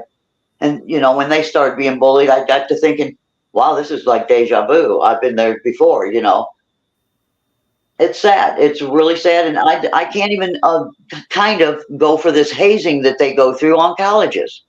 You know, that should have been stopped. No, that needs to stop. In fact, I think they need to do away with fraternities and sororities altogether, because they've had years to get their shit together and they haven't done it yet. And we're seeing too many young people die because of the hazing. Exactly. That's sad. There's too And many there's no things reason like that for that divide people. You know, these groups end up being adversarial, and people need to stop having those lines drawn between, oh, you're at that house, you're at that sorority house, you're at that thing. You know, it doesn't matter. It doesn't matter. You need to stop dividing people. That's how you lose a country. I don't think a lot of people realize, let me back up. When I was doing some of my own self-therapy before I really went to, you know, serious therapy, I made a timeline. I got butcher paper, a big old roll of butcher paper, and I put it on tables. And I like laid out my life from like 1 to about 15. And I like put pictures of myself so I could like see myself as a kid. You know, I printed them on the printer and stuck them on there with the, you know, glue stick or something. And I started to look at my life in a chronological order. This is when that happened. This is when that happened. This is when that happened. This is how I felt about this, that, or the other thing. And put things there to represent how I felt about that. And that was really, really therapeutic because I had never been able to see myself as a child, as a little child. I could never grasp, you know, connect myself to that child that I was. And so that really, really helped. And then I learned to have a little compassion for myself and to see that the situation I was in was, none of it was my decision, my fault, you know, it wasn't. And the mistakes that I made in life were because of that. You know, things that I regret now I understand when I didn't when I was young. You know? Exactly. And you have to learn to like yourself. You have to, or else you're not going to make it. At least not hate yourself. I just want to be able to even have any compassion at all for myself, which I did not. I just had, you know, shame and guilt. And me too. And regret and things, you know, of different things that happened. I'm talking about different things, but then I started really, you know, I used to say about my kids, well, gosh, you know, my kids they're just adults, but they're in little bodies, because you do take everything, you take your feelings all the way to adulthood. You know, you still have the same feelings as when you were a little kid. And certain things that happen to us as adults will trigger that. And you'll go, oh God, that reminds me of this when I was a kid. And I hated that. And I felt really small, you know. Well, I'm stuck on this. I have toys, not a lot. I mean, don't get me wrong, but I have certain toys, and I have grandbabies now, and I have a blast playing with these toys. So I give them to, I was an adult by the time I was 5 years old. I was babysitting my alcoholic mother's friends' children while they all went out. And do you know I was cooking? I mean, picture next time you look at a 5-year-old, I was cooking on the stove, very responsible, and watching these babies, infants, you know, from newborn to, I don't know, 7 or 8. I mean, this was crazy. And I came out, I was born an adult. I don't even remember getting any training. And it was more important to keep a clean house and this, that, and the other than my homework was. Yeah. And I did have a boss one time, not long ago, matter of fact, tell me that my grades, again, he said he agreed with this. I told him that, you know, I was told this at one of my first or second jobs, that my grades would probably never keep me from getting a job, because they go from A's and B's and down to, you know, F's. And one time I got a report card, it was straight F's. It was just like, because my home life was so disturbed that I certainly couldn't concentrate on school. Well, somebody should have caught that too.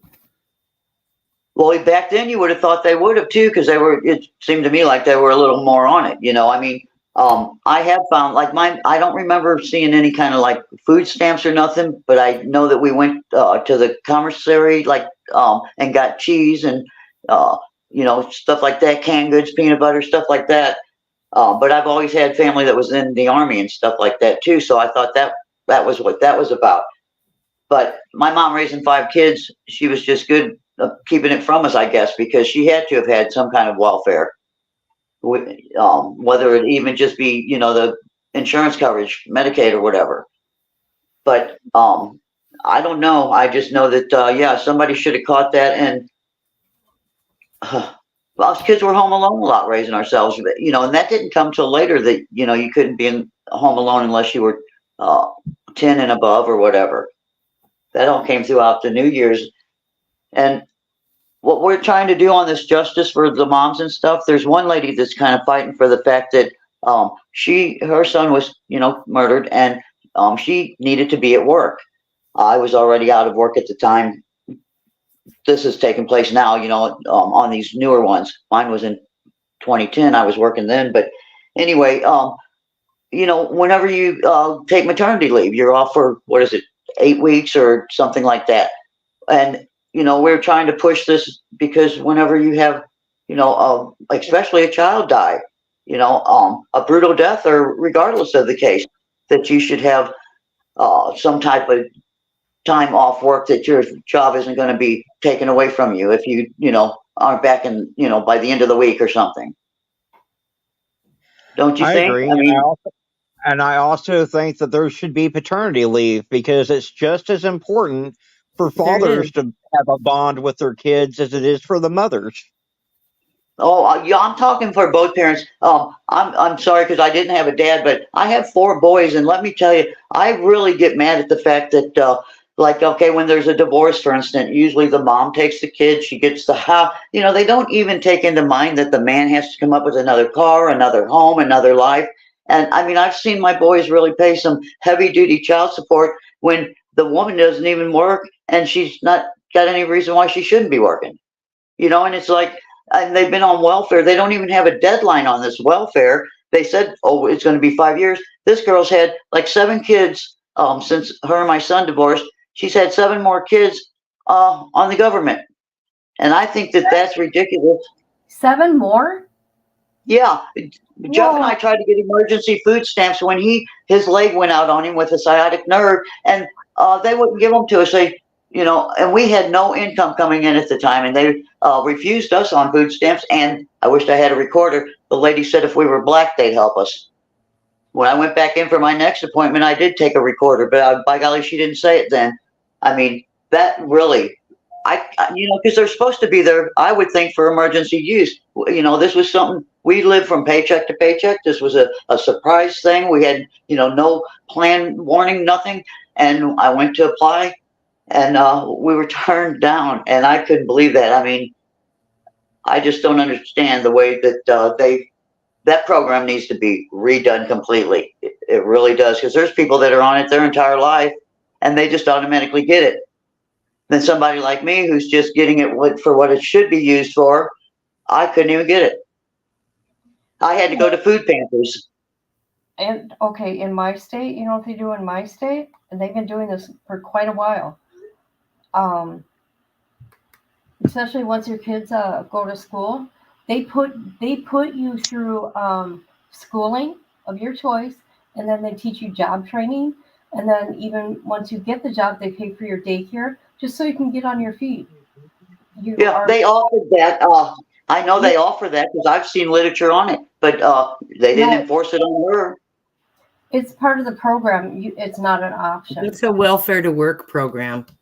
Yeah. Yeah, and I don't understand how she got by with that, because there isn't any hidden illness with her or nothing. I mean, there's not something I don't know, and because it makes me mad that my son has really paid child support. They go by the job that you have at the time, and this boy happens to make bank. He's a welder, and like right now, he makes like $30 an hour, and so I mean, like when I divorced on my first husband, he wasn't making piddly squat, so I didn't get piddly squat. I mean, that's what they go by as a job you're working at and your income.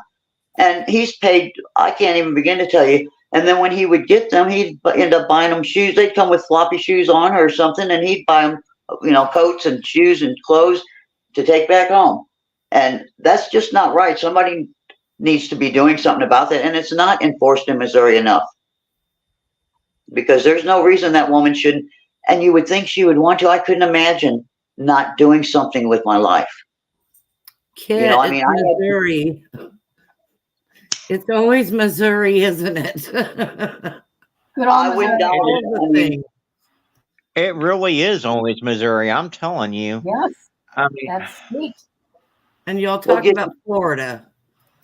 although there is a case that I just did a video on that Kit needs to go look at. There's a young man named Noah Pressgrove that died in Oklahoma under very mysterious circumstances. Right. You And said that today. yeah, I'll have that to check case is it out. crazy.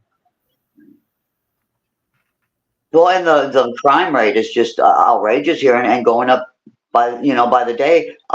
Somehow or another, I have this news thing that keeps showing up on my phone, and I'll check it. I'll scroll into it because I don't know how it got on there, but it tells all these close killings and stuff. And I mean, every day when I look at it, there's somebody killed their kid or somebody, 3 people shot last night up, and it's not very far from here. I mean, it's just like, It's going to be wow. everywhere. Right, it is. It's It's going all to be everywhere. everywhere. Because we're going to have food insecurity and people are going to lose it. Well, They really are. Fredericktown's like a whole different. I think that they're like a major chain link to everything that goes on, even across the states. Well, honestly, I think the biggest issue in Fredericktown is the corruption. In my opinion, law enforcement is in all these drug dealers' back pockets. You've got a sheriff that's also the assistant coroner. There's conflicts of interest left and right there. And, it's pretty bad when you've got the parents of these children that die under suspicious circumstances reaching out to the attorney general because of the problems they're having with local law enforcement, and the attorney general in turn refers them back to their local jurisdiction. Well, Chris Costner was the attorney general when Doug got killed, and I was in touch with him like a family member. He talked to me and everything, and still did not help me. And okay, they killed my son in July. They burnt my house down Thanksgiving weekend, and then they charged me with false charges the 11th month, so just shy of a year. Felonious restraint, and which is holding somebody against their will, was the last boy known to be with my son. He took the stand at the preliminary hearing and said that I never tried to keep lock him in or to tie him down in any way, shape, or form. Instead of it being thrown out like it would be anywhere, the attorney general or the assistant prosecutor said, the state will take over. And for 3 years, I had to go to court just to have it, every month to have it rescheduled for the next month and the next. You're not allowed to say anything. You're just standing there. And I fought it. They were going to put me in prison for 120-day shock treatment. And the night before I was going to prison, I finally put something on Facebook and I said, I have no idea why this attorney general has been attacking me, other than the fact that he's trying to keep me. Rumor has it he was paid $3,000 under the table to keep me from investigating my son's death. But this man don't even know me. He's been cruel as can be to me. And I go to court tomorrow and they're going to put me away for 120-day shock treatment. I don't have a ticket, nothing, and I'm going to prison. It makes you wonder how many people they've done this to. So I get to court the next day, and now they tried to give me a couple of plea bargains, and I wouldn't take them because there was no crime committed, and I'm not, going to take something I didn't do. Class A misdemeanor stalking. No, that means I, was following the boy around and trying to get him, I just kept saying, nope. So I go to court the next day, and the new lawyer I got rid of the lawyer from the preliminary hearing. And the new lawyer I had, he said, Karen, did you put something on Facebook? I said, oh, yeah. He says, well, take it off there until this is over. He says, he didn't even show up. I'm like, really? The truth hurts, huh? So he had me have a seat there in the hallway, and a lady from the attorney general's office came out and she said, Karen, I'm going to look over this case. I know nothing of it. I apologize, and I'll get back with your lawyer in about a week or two. 2 days, 2 to 3 days. And my lawyer's calling me saying it's thrown out. There wasn't a crime committed. Of course it was thrown out. But what gets me is, how come there wasn't a settlement on the fact that they forced me into bankruptcy twice, and they made me, they made me go to St. Louis to a special office and have a mental evaluation done also. And I'm standing there thinking, you people are the ones that need this, not me.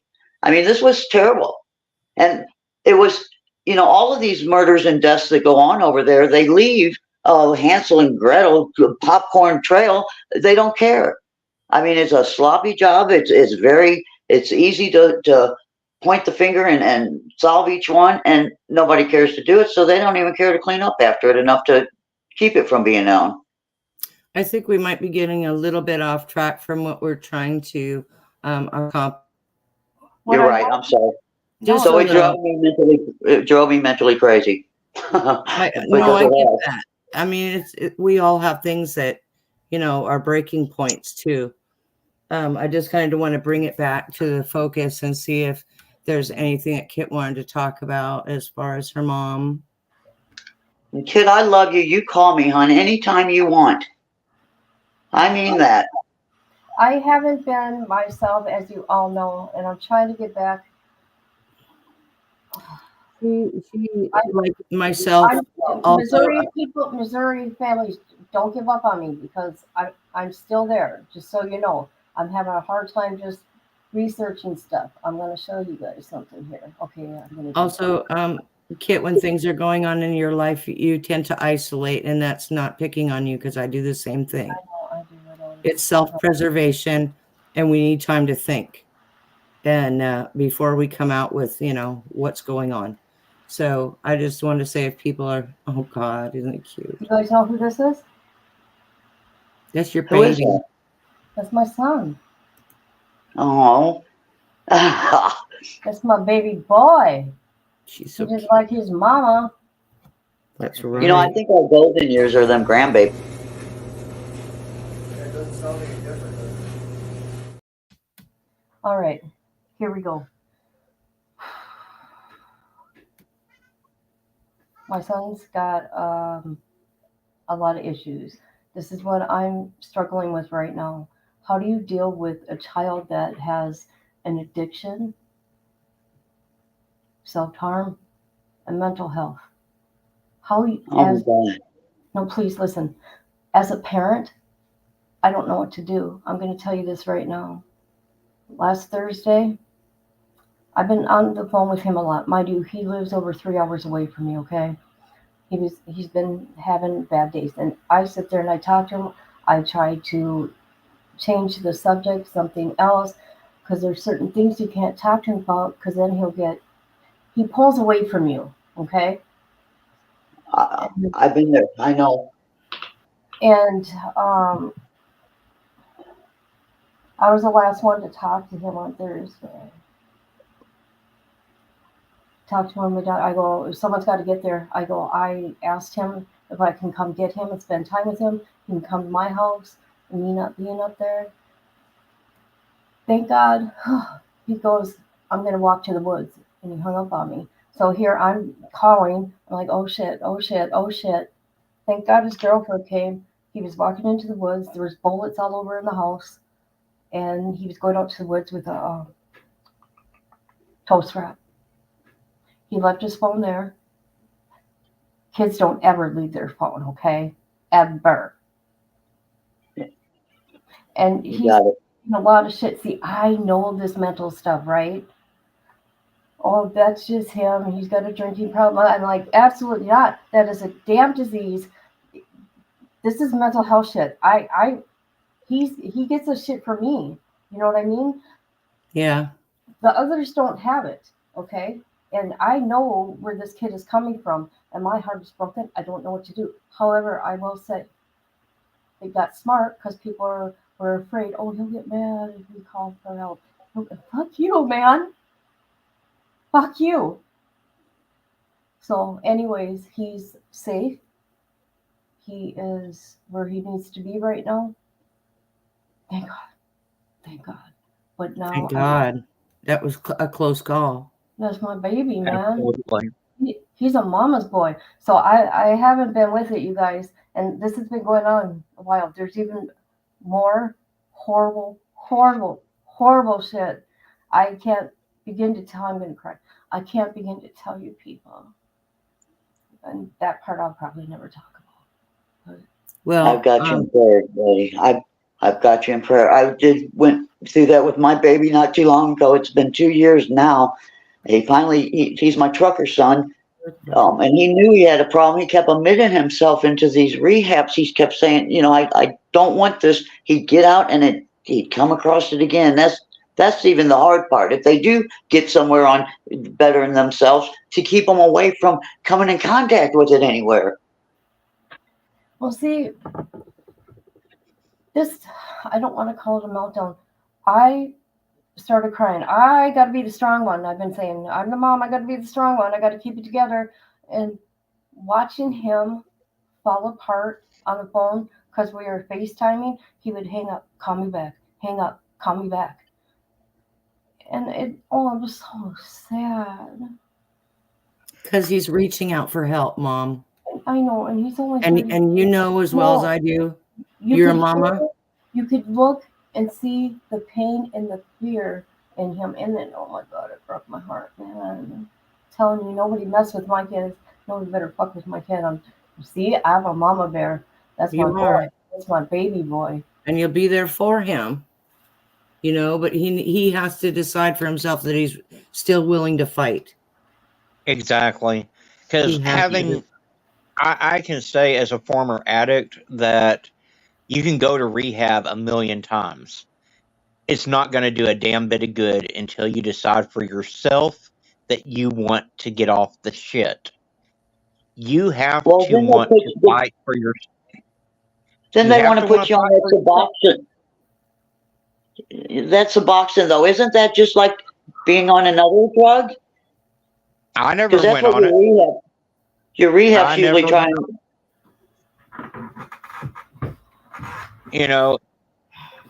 I woke up in the hospital from an overdose that wasn't intentional. And I said, you know what? It's time to stop. And I got the help that I needed. And I never picked the stuff up again. I mean, I still smoke weed, but as far as meth or anything like that, I haven't touched that shit in over 20 years. Right. Fantastic. Congratulations. Seriously, because you really don't have a choice. You're either going to get help or it's going to kill you. So how, as a parent, now what pisses me off, and yeah, I'm going to talk a little drum on YouTube. It bothers me that people that are not parents, do not have children, can never have children. Okay, that's a little dig. Okay, I'm sorry. However, you think you know about kids. You're on these kids' cases. Let me tell you something. You don't know nothing unless you have a child. And number two, no matter what age your kid is, you're the parent. You want to fix it. This is something I can't fix. Exactly. My son too. You know what I mean? Yeah, it's different. definitely. You can raise your niece and nephew, and that's really cool. You know what I mean? But you see someone, I'm going to say it, PhD. There you go. That's who I'm talking about. That gets me every time. There's what? I didn't hear that last part. Oh, it's a crazy around here that thinks she knows everything about children, and then she has said bad things about children, even adult children. I don't care. They're children. They're somebody's kids, right? Talking about BHB. Somebody's loved ones. You know what I mean? I don't want to say people can't have baby. I'm not saying that. I'm just saying, what do you do? What do you do? All you really can do is keep the lines of communication open. Try to let them talk to you about what's going on in their lives and not have judgment. And just let them keep everything positive. Let them know that no matter what, you're always going to be there for them eventually. And it may take an overdose, unfortunately, for them to see the light, but eventually they'll see the light. But it's going to take, like I said, you keeping that communication open, not judging, always letting them know that you're there for them. I didn't have a lot of that. My parents were very judgmental, which is part of the reason why I ended up trying to kill myself multiple times. But it's going to take just letting him know how much you're there for him and that nothing's ever going to change your love for him. And eventually he'll come around. Yeah, he's an amazing kid. I praise, praise, praise. That's what you do for your kid. You praise. Do not judge them, and I never do. I mean, he cries. I'm a mama's boy. I go, I know you are, honey. Mama loves you so much. See, like how I talk to Nala. This is how I talk to my kid, man. I can picture you just being a damn good parent myself. He thinks he's got to be tough and strong, but then his father, I'm going to bring him up for a minute, says, when are you going to get your fucking shit together? How old are you? I'm like, oh, you motherfucker. See, he's demasculating him right there. Yeah. Or emasculating him, rather. See, He's 'cause he- taking his masculinity and throwing it out the window when he says, why aren't you this and this? Because he, when I talked to him that Thursday morning, he got into it with him, and that's what he said to him. That's Oh, just God. absolutely the wrong thing to say. I'm like, oh, I'm so sorry, honey. I go, Mama's here for you. You know that. So it's a combination of things with him. There's demons going on in there. But Yeah. you guys, if I've been off, that's another reason, okay? My kids. And that's understandable. We always want the best for our kids. I mean, I don't have kids, but I've got nieces and nephews, and I want the best for them. I mean, and there's nothing I wouldn't do for them. It's hard when if you have a parent kind of belittling the fact. I Look at dealt how with you that too. spoiled my grandkids. Arctic Fox has spoiled my grandkids, by the way. Can you imagine him as an uncle? Boy, those kids are spoiled. They gotta be. If it wasn't for Arctic, they wouldn't have been able to go to basketball camp. Whoa. I was happy to help with that. Amazing, amazing gift. You know, they're like, And going back to you, Karen, I understand. I go, yes, and you gotta say thank you. There's no thanks necessary. I was happy to help with it. That was amazing. See, look at this kid. But Karen, I know what you were talking about having to grow up at such a young age. You know, my dad was diagnosed with multiple sclerosis when I was 5 years old. He went from making a six-figure income to making nothing overnight. And I had to grow up fast. I had to help take care of him. And I think part of my mental health struggles is the fact that my brother, who's only 2 years younger than me, was never made to do anything. He never had to mow the yard. He never had to clean the house. He never had to help with any of it. It was always on me.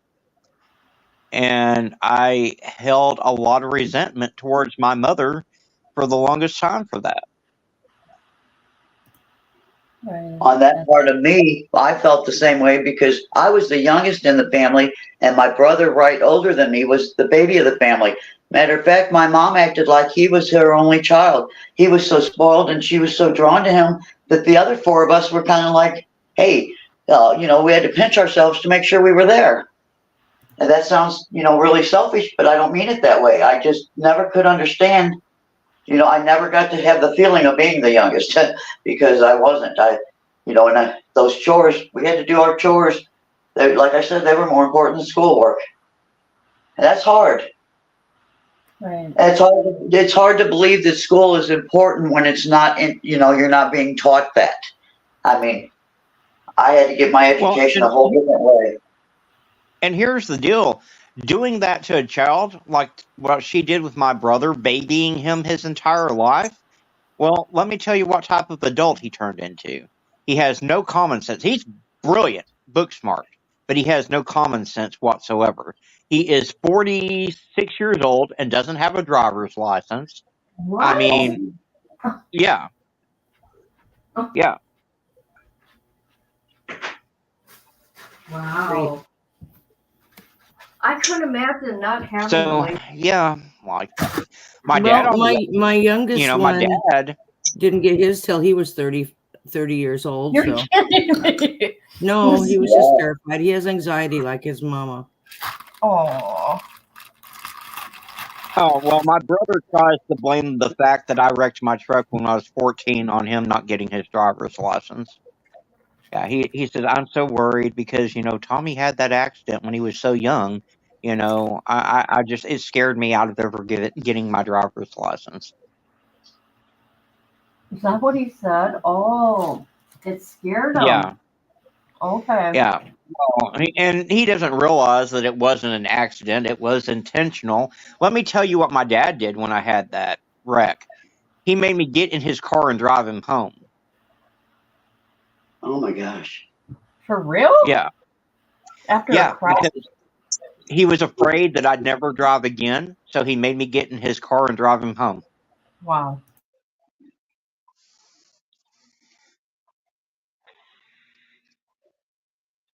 Wow. Were you all right with that afterwards? Since you did driving home, did it affect you afterwards on driving again? Girl, I own 3 cars and I race cars and everything else. No, it didn't affect me at all. Ooh, I wish I had a race car. What do you got there, Kit? Huh? What do you got there on your screen? This here is a website for substance abuse and mental health. It says it's okay not to be okay. And it gives tips and resources. And then, conditions can affect anybody. Language matters. Take action. It's a very, very, very good site. And like in all of my videos, I do try to put resources for people that are struggling with mental health issues. I put it in the description of every video I put out because it's something that I would say the majority of Americans struggle with at some point in their lives. And they need to know that those resources are available to them. It's what I have found best that works for me is finding outlets to channel my aggression and my frustrations into my channel. Before I came to YouTube, I did stand-up comedy. If I could laugh about shit, I wasn't crying about it. That's why you're so funny. I managed a comedy club. Wow. Well, let me tell you how that happened. I managed a comedy club in Oklahoma City for 3 years. And one night our act canceled on us. And my boss came to me and he was like, you're going to have to go on stage. And I'm sitting there about to shit my pants. I'm like, well, what am I going to joke about for 30 minutes? And then I was like, oh, I grew up in Arkansas. I've got plenty of material. And I just started joking about my life in Arkansas. The first line out of my mouth was, it's good to be back in Oklahoma City, folks. I just came from a small town in Arkansas. I learned a lot of things about people in the South. They all suffer from a disease. It's called CSD, stands for Common Sense Deficiency. If you need any further proof of that, just look at Bill Clinton. That man sit there and said he said he didn't smoke any marijuana. Please, the man sounds like he's toking on a joint. It's like, first off, let me say hello now. That woman, she got down on her knees and had sex with me. You can do his voice. Oh no. That could be funny. Oh my God. Right when he, acted like he was taking a hit. I sounded just like you. And when you got the crowd laughing, it kind of started coming natural then, right? I joked about Clinton for like a good 30 minutes. I was like, yeah, the man turned the Lincoln bedroom into a Motel 6. Now the new spokesperson for the White House is Tom Bodett, and he'll leave the light on for you. Oh, yuck. Ew. Ew. That's funny. That's hilarious.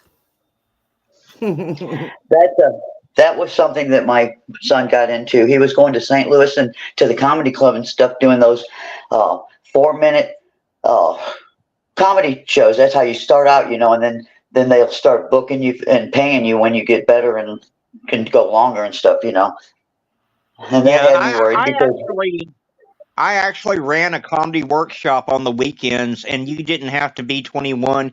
Any ages were allowed to come in and work with seasoned comics to try to, do what they could. It's a great outlet for people that are going through stuff. Like when I was battling cancer, the first time that was far more serious than skin cancer, I would work that into my act. I'd be like, yeah, I guess there's advantages to going through radiation therapy. For instance, I don't need a nightlight anymore because I glow in the fucking dark. No. Well, one thing about you that one thing, Kit, that I wanted to tell you that you have in your favor is you're a jokester. And somebody had told me on my depression part, they said, Karen, you're always making everybody laugh. And I do. I mean, I don't discuss my problems when people come around. I start being a class clown and making people laugh, and it never dawned on me that's my escape route, right? And but it is true. If you can keep your humor, you can usually keep sane, as close to sane as sane comes. Right. When you are feeling down. It's like with these cases, if you don't joke and you don't have some humor from time to time, the cases are going to get you. I mean, it's just a fact. I still go to the club in Oklahoma City sometimes and do my stand-up act just because I need an outlet, because these cases get to me. I mean, I did a video today about a 3-year-old toddler that was videotaped to say goodbye to his daddy before his mama shot him in the head. So, I mean, when you're dealing on stuff when you're dealing with stuff like that on the daily, yes, it's going to take a toll on you mentally. Yeah. Well, see, I decided I was only going to get into the first 5. I like Doug. Gina Dawn Brooks was my child's babysitter. So that was the first mishap, and I was already involved in that. And then Doug, and then I knew Doug wouldn't, I couldn't bring him back, but I was trying to get justice and get something done to keep it from happening again. And there's an entire list. Well, I got Demi and Durante and Jake. I had to kind of stop because my whole life is based on depression, and you just got to step out of it every now and then. I mean, I cannot live that way. Yeah. I'm concerned about the whole list. Don't get me wrong. I would help anybody that I could, on a situation, but I'm not going to. Well, and I get it. But see, for me. Hello, Fox, we lost you. Your sound. Oh, I said I get it. But for me, this channel is an outlet. I mean, I don't know if any of you are familiar with why I came to YouTube, and it was also part of the reason for my first suicide attempt. But when I was 14 years old, my best friend was murdered, sexually assaulted, and dumped in a lake, and his case didn't get any coverage. It wasn't until the brutal details of what happened to him came out that he finally started to get a little bit of coverage. And so when I quit at the comedy club and quit managing the car dealership, and I started watching some of this true crime, and I saw how many kids weren't getting coverage, that's why I decided to start my channel. Okay. And it's a good outlet for me. It lets me focus some of that frustration into doing something positive to try to help bring these kids home. And it's good therapy for me. Even my shrink said, even though it does take a toll on you mentally, I think it's also helping you mentally to get over what happened to you when you were younger. Right. See, YouTube is an outlet for me, but lately it might not seem, I don't know. Because I love helping families. You guys know that, right? Well, yeah, obviously. I can't even think right now. Well, maybe you're tired too. Yeah, I'm gonna have to get off here. You guys are cutting out on me. I guess I'm getting. We got some really bad storms coming through Missouri right now. We got tornadoes and everything. Well, take care, hon. Yeah, we had tornadoes run through here last night, and then I heard we're supposed to get hit with a second round tomorrow. Really? Yep. I wanted to mention one other thing before I go. If I'm not cutting out too bad, I believe I got this from you, Kit. It's Madison County. What is it? Geology Trails, Crimes and Murder 2. Yeah, you got that from me. Okay, well, get this. It scrolls. It's kind of like a video. It scrolls all the way through. Okay, so I look at it. I'm looking at it earlier in the week, and I'm noticing names on there. This is for you guys that don't know. This is back history on Fredericktown, all the way back from cowboy and Indian days, and this corruption has been taking place, and they've got different stuff written down, and the names, there's some names, last names that are still in that town, and I go Sunday to pull this up and show my husband, and somebody's locked us out of it. It doesn't scroll anymore. You cannot see it or anything. Do you happen to have yours in a closed file by any chance? Because if you do, then yours is safe probably, but mine was just in with my photos, and they've locked me out of it. And I just looked at it 3 days earlier, and it's locked out now. I'll look for you. Okay. Yeah. Dang. Okay. Yeah, because there's a couple of people checking into some stuff, and apparently they wanted that off there because of the names. I think because there's names that are of people still living there and carrying on the corruption from way back when and stuff. It's public record. Everything Right. I do is public record. So when I tried to Google into it, it's coming up with Madison County, Illinois. And I'm like, no, Missouri. It's not. I mean, somebody's locked it. It's not turning pages or nothing. It's just that one front page is all I got. Wow. So I called a friend, and he says, oh, no, mine will be fine. It's in a file. He called me back, and he says, no, mine's locked too. It's not scrolling or nothing. Okay. How can they do that? Not in the internet. That makes me think that maybe their site was down. That could be, huh? I've been trying it a couple of times, but I mean, I had it a few different places is what got me. I thought, oh, well, I'll go over here and get, no, I mean, they're all locked. And that's what my friend told me too. So that is crazy. And I know I did get it from Kit. So if you check yours whenever, I mean, just to see if that's the case, because I'm afraid it's because people are looking into this further and they're, Yeah. Yeah, I'll look into it. All right, I'm going to be praying for you guys, and I love you. And wow, thanks for making me a part of this, because I feel better when I do talk to people about it.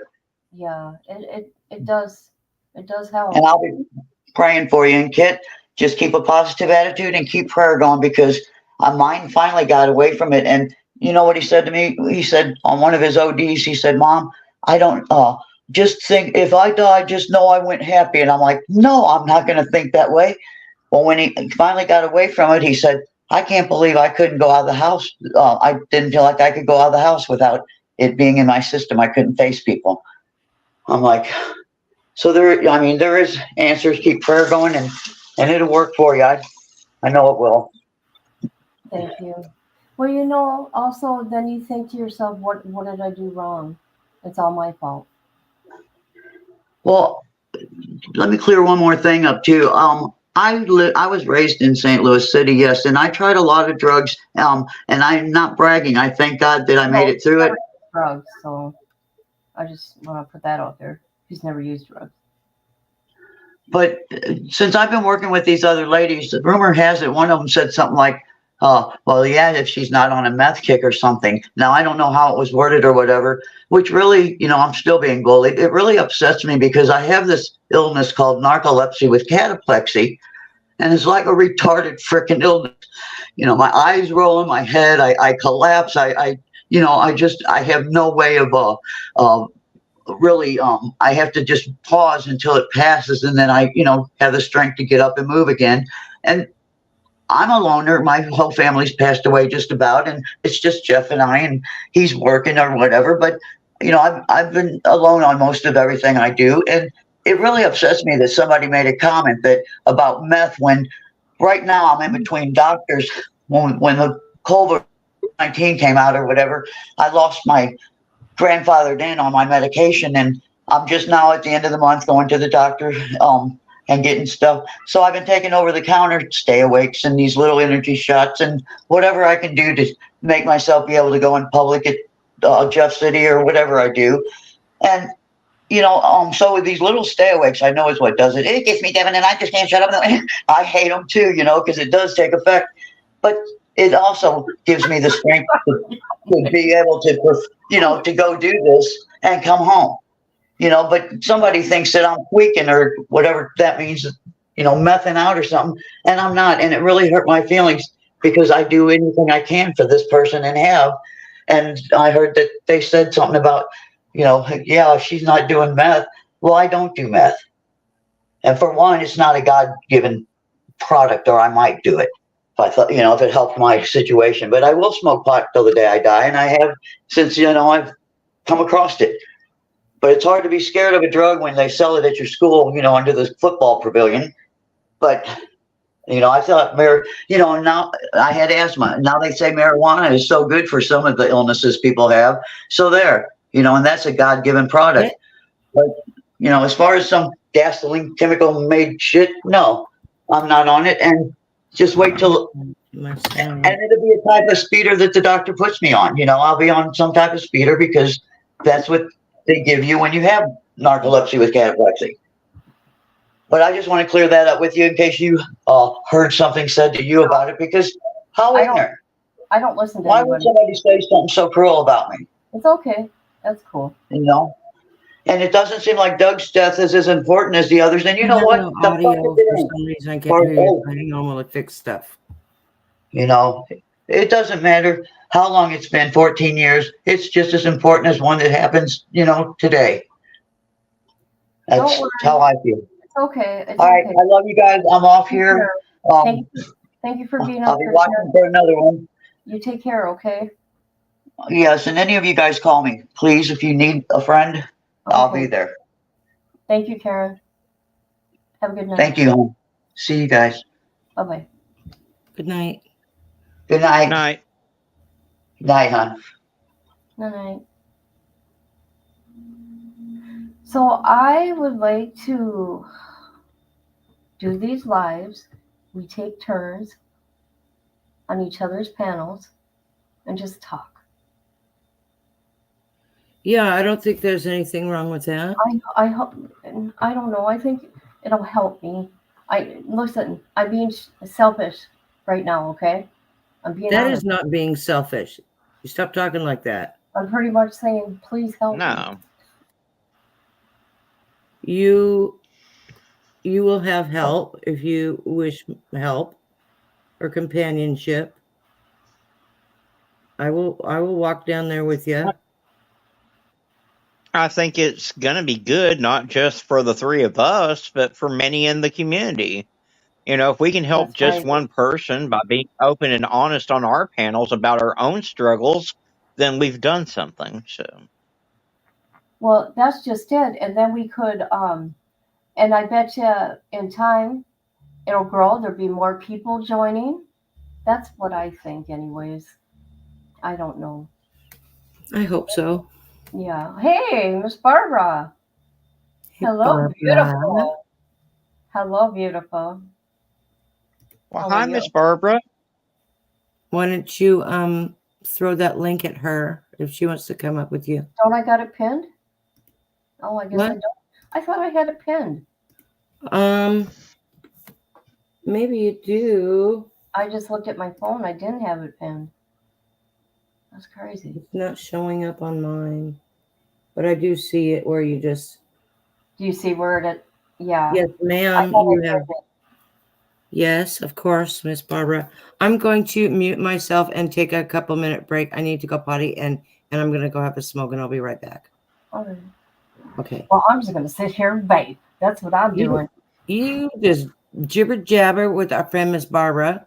and get her in there so I can say hello.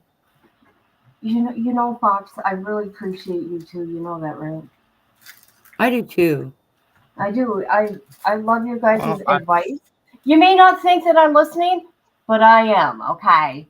She talks to me about you, you know, off camera. You know, she appreciates you. Well, I appreciate the two of you too, more than y'all know. Thank you. I love it. I love being able to have a like-minded group of people try to understand. Everybody's Hi, got a Miss story. Barbara. Hello, everyone. But you know, the only way we heal ourselves is to help other people. Have you ever noticed that when you're at your worst and you're so low and you will go find somebody else and do something nice for them? I do it all the time. I do it all the time because I feel better about myself when I am helpful and kind and courteous and all those little, you know, Boy Scout things. Well, let me ask you guys something, if you don't mind. Yeah, I'll be right back, you guys. Who's that? It's me, Kit. What's going on? How do you sleep? I'm not sleeping for days. Oh, no. Uh-oh. I mean, I haven't had sleep in 3 days. I'm pacing the floors. I'm crying all the time. I feel tortured. Oh, Have you talked to a doctor to see if they could give you something to help you sleep? Oh God, last night I took 2 Ambien, 3 Xanax, and a Benadryl, and still did not sleep. Have you Oh my ever God. tried melatonin? Have you ever tried melatonin? Yes. And an Ambien's pretty dang strong, so Yes, I'm gonna Yeah, it call. is. I'm They're gonna very call strong. my doctor tomorrow because I'm not sleeping. All I'm doing is crying and not eating and not even functioning. You guys. Oh, I wish I was there. Don't do this to yourself. I miss my kids, and I just. I know. I But know. You need to And be here with us. You're here for a reason. you know that they wouldn't want you to put yourself through what you're putting yourself through, Barbara. I They would know, want you to stay Thomas, strong. and I do They would pretty want good, but lately it's been just hard. I just can't sleep. I can't eat. And it's raining all the time, so I can't do anything, and it's just overwhelming. And I saw your podcast, thank you, Kit, and heard what you were talking about. It's like maybe you guys can help me because That's what I'm we're here for. overwhelmed. Yes. Of course. Well, I mean, I'm going to literally. suggest it. I don't know what the laws are. I don't know what the laws are in Missouri, but if you can get a medical marijuana card there, I would suggest getting some gummies. They help with anxiety. They can certainly help you sleep, and they'll help you eat to put some weight on. I was just at the weight that I was happy with, and I've lost a lot lately. I can tell by my clothes, and it is legal here. So I just heard that they opened a place down the street. So I'm gonna go check it out tomorrow because I got to do something. I'm just getting so overwhelmed and not In thinking. Missouri, in Missouri, can you buy? Yes. weed? Oh, you can. Okay, just wondering. Yeah. I'm so sorry, Miss Barbara. I'm not usually get this bad, but man, these last few weeks, I am not even sleep. I won't sleep for like 3 days, then I'll sleep all day, then I won't sleep for 2 more days, and the not sleeping thing is overwhelming. Okay, what has triggered it? What date? No, I can my son Michael's death coming up. Jimmy's birthday Oh, this oh month. no. The 9 months after that's the month we found Jimmy, and it just. Oh yeah, it's already May. It's already May. Shit. Did you just recently have a death in the family? Yeah, my stepdad. And then I went over to his house and I was sitting there after we buried him, and we were all looking through pictures, and I miss him too. And you see the pictures and the memories, and this is just a lot. I'm on antidepressants. I'm on, last night I kept taking medicine thinking, oh my God, I hope I don't take too much and not wake up. And then I don't want to wake up at the same time. That doesn't even make sense. Right. It's hard. I'm sorry. It's hard, especially those memories can be a blessing and a curse. I mean, I'm literally living in the house that my dad died in, and that You are. it's rough. Yeah. Wow. And then I put out my plants outside because it's finally warm enough, and put my umbrella and my chairs out that Timmy bought me for Mother's Day. And it just, I don't know. I don't know what's going on with me, but I'm just overwhelmed. Well, you do still have my number. And if you ever need someone to call or vent to, I'm always a phone call away. Thank you. I think it's lack of Does sleep anybody is come see why you? I'm so. Oh I think yeah, it's just that'll not really. sleeping that's got me so, just everywhere.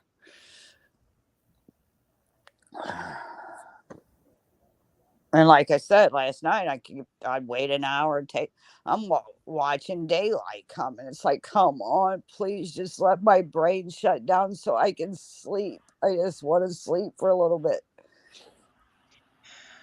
Find yourself the most boring YouTube creator that you can possibly imagine and put their podcast on, and you'll fall asleep. Oh, you always. I'll tell you a few. You can always make somebody laugh. Thank you. That was a good one. Yeah, because I've been crying all day.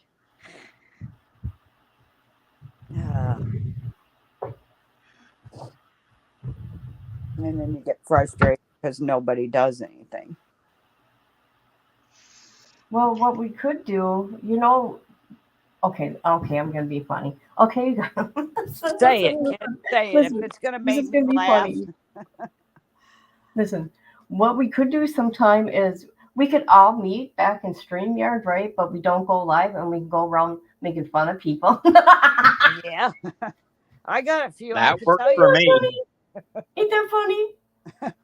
I think I've got 30 minutes just on Justin for All alone, so. Oh, I got a few. I could talk about too. I'd like to make fun of. Right. I've got a whole routine about Molly Golightly, so. Do you? Oh, yeah. She's back on YouTube. Yeah, well, the good thing is that when she dies, she's going to do the right thing.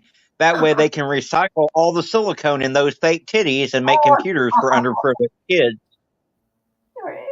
Does she have all that in her lips and everything too? Uh-huh. Yeah. Oh. She's had Botox or whatever, fat injected into her lips, man. Why? But, if I'm ever on a plane that's going down, I want Molly to be on that plane with me, because in case of an emergency, she can be used as a flotation device. Oh, my God. Oh, thank you. I'm so glad I got on here. It's bad. You guys crack me up. There's my girl, my Aussie friend. I miss you too. It's Mental Health Awareness Month. All month. It should be mental awareness every day. I feel like it must be Mental Awareness Month, and it's bothering the mental. Yeah, it is. It's Mental Health Awareness Month. Well, you know why Molly had to take all that time away from YouTube. It wasn't that she got in trouble or anything. One of those tits blew out, and it knocked one of her eyes out so bad that she had to take some time off to recover. Shut up. Oh my God. Oh my God. That's too much.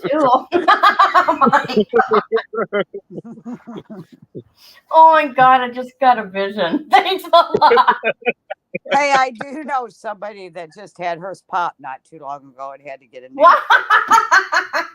That's true. For I real? know her. I do?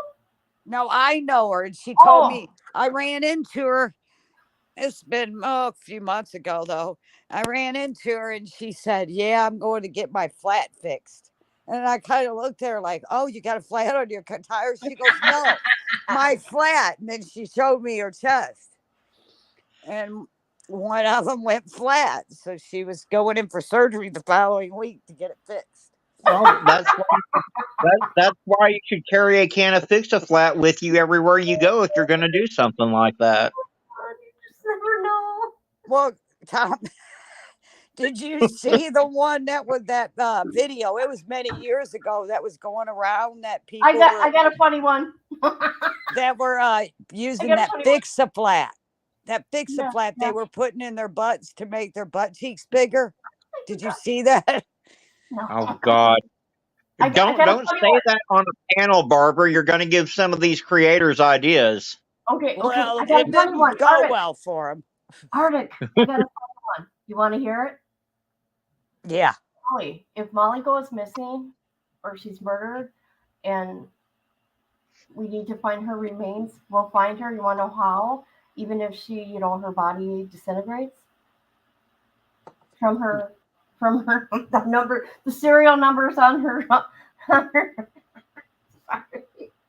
her serial number from her implants. Oh, yep, that's Molly. It's fucked up, Aiden.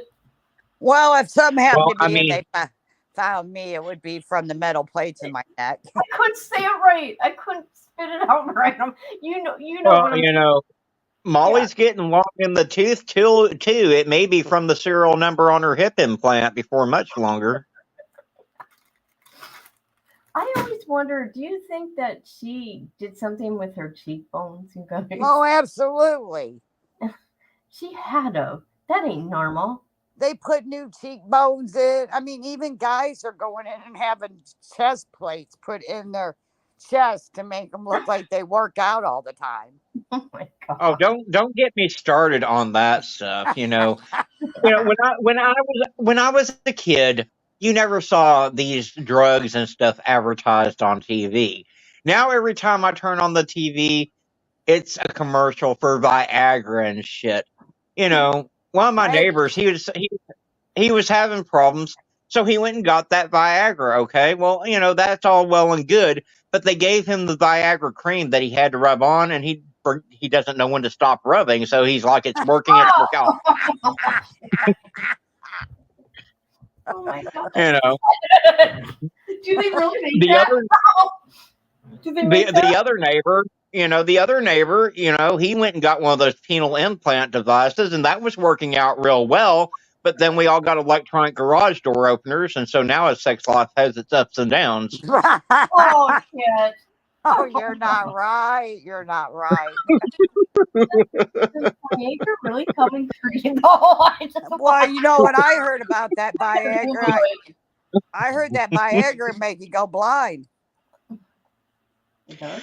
No, it's that if you do a lot of stroking, you'll eventually get and then you rub your eyes, well, then you got a problem. Oh my God. Well, it made me think that's why Timmy's dad was going blind, actually, because he got on Viagra. And he had eye problems anyway, and the side effects is vision. Really? Yeah. I don't know, but they tell you if you have an erection. Thomas don't know. Thomas, they you tell don't you have that problem.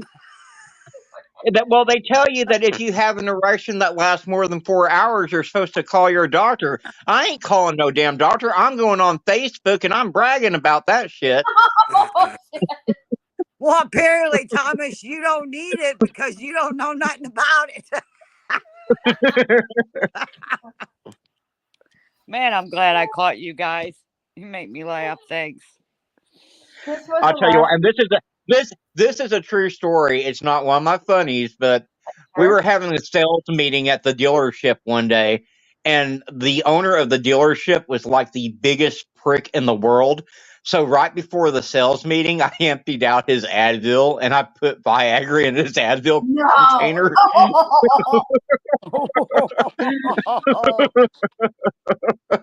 he know you did that? Was it you? Did he know? No, he never knew who it was, knows but he didn't now. need a point. He, That's he, even he funnier. didn't. He didn't need a pointer for his presentation. I'll just say that. I'll tell you a story about my son Michael. Because Timmy's dad had Viagra, Michael got in his Viagra and took one, my son Michael. And then they had to drive to St. Louis back down to Marble Hill where we lived because their visitation was over. And Michael said that his dad pulled over at Jack in the Box to eat, wanted to go in and eat. And he said, Mom, I didn't want to go in there. He said, because it just wouldn't go down. Oh my God. Oh my God. That's how I found out about it. I was like, what? He goes, yeah, Dad had one of them pills. He goes, I took it. He goes, and then, it was standing up. Oh my and I didn't know God. what to do. Hi, Grandma. I mean, I love guess you, if you're going to Grandma. go someplace with something that just suddenly pops up, it's appropriate that it's Jack in the Box. But Well, yeah, that's a good one. Never thought about it that way. No, but Thomas, seriously, you think I could find something at one of them places that's going to help me sleep? yeah, tell them you're having problems sleeping or not wanting to eat. They can tell you which gummies and stuff would work best for you. I mean, I ain't gonna lie, that's helped me more than anything that they've prescribed me. The weed or the gummies, I mean, it helps me more than any of the other stuff does. I've I've always had problems sleeping. That's why I'm on medicine, but it's not working now. And last night I'd take it, then I'd wait about 30 minutes, take another one. And then I got scared thinking I'm going to take so much I might fall asleep and not wake up. That's a scary thought too.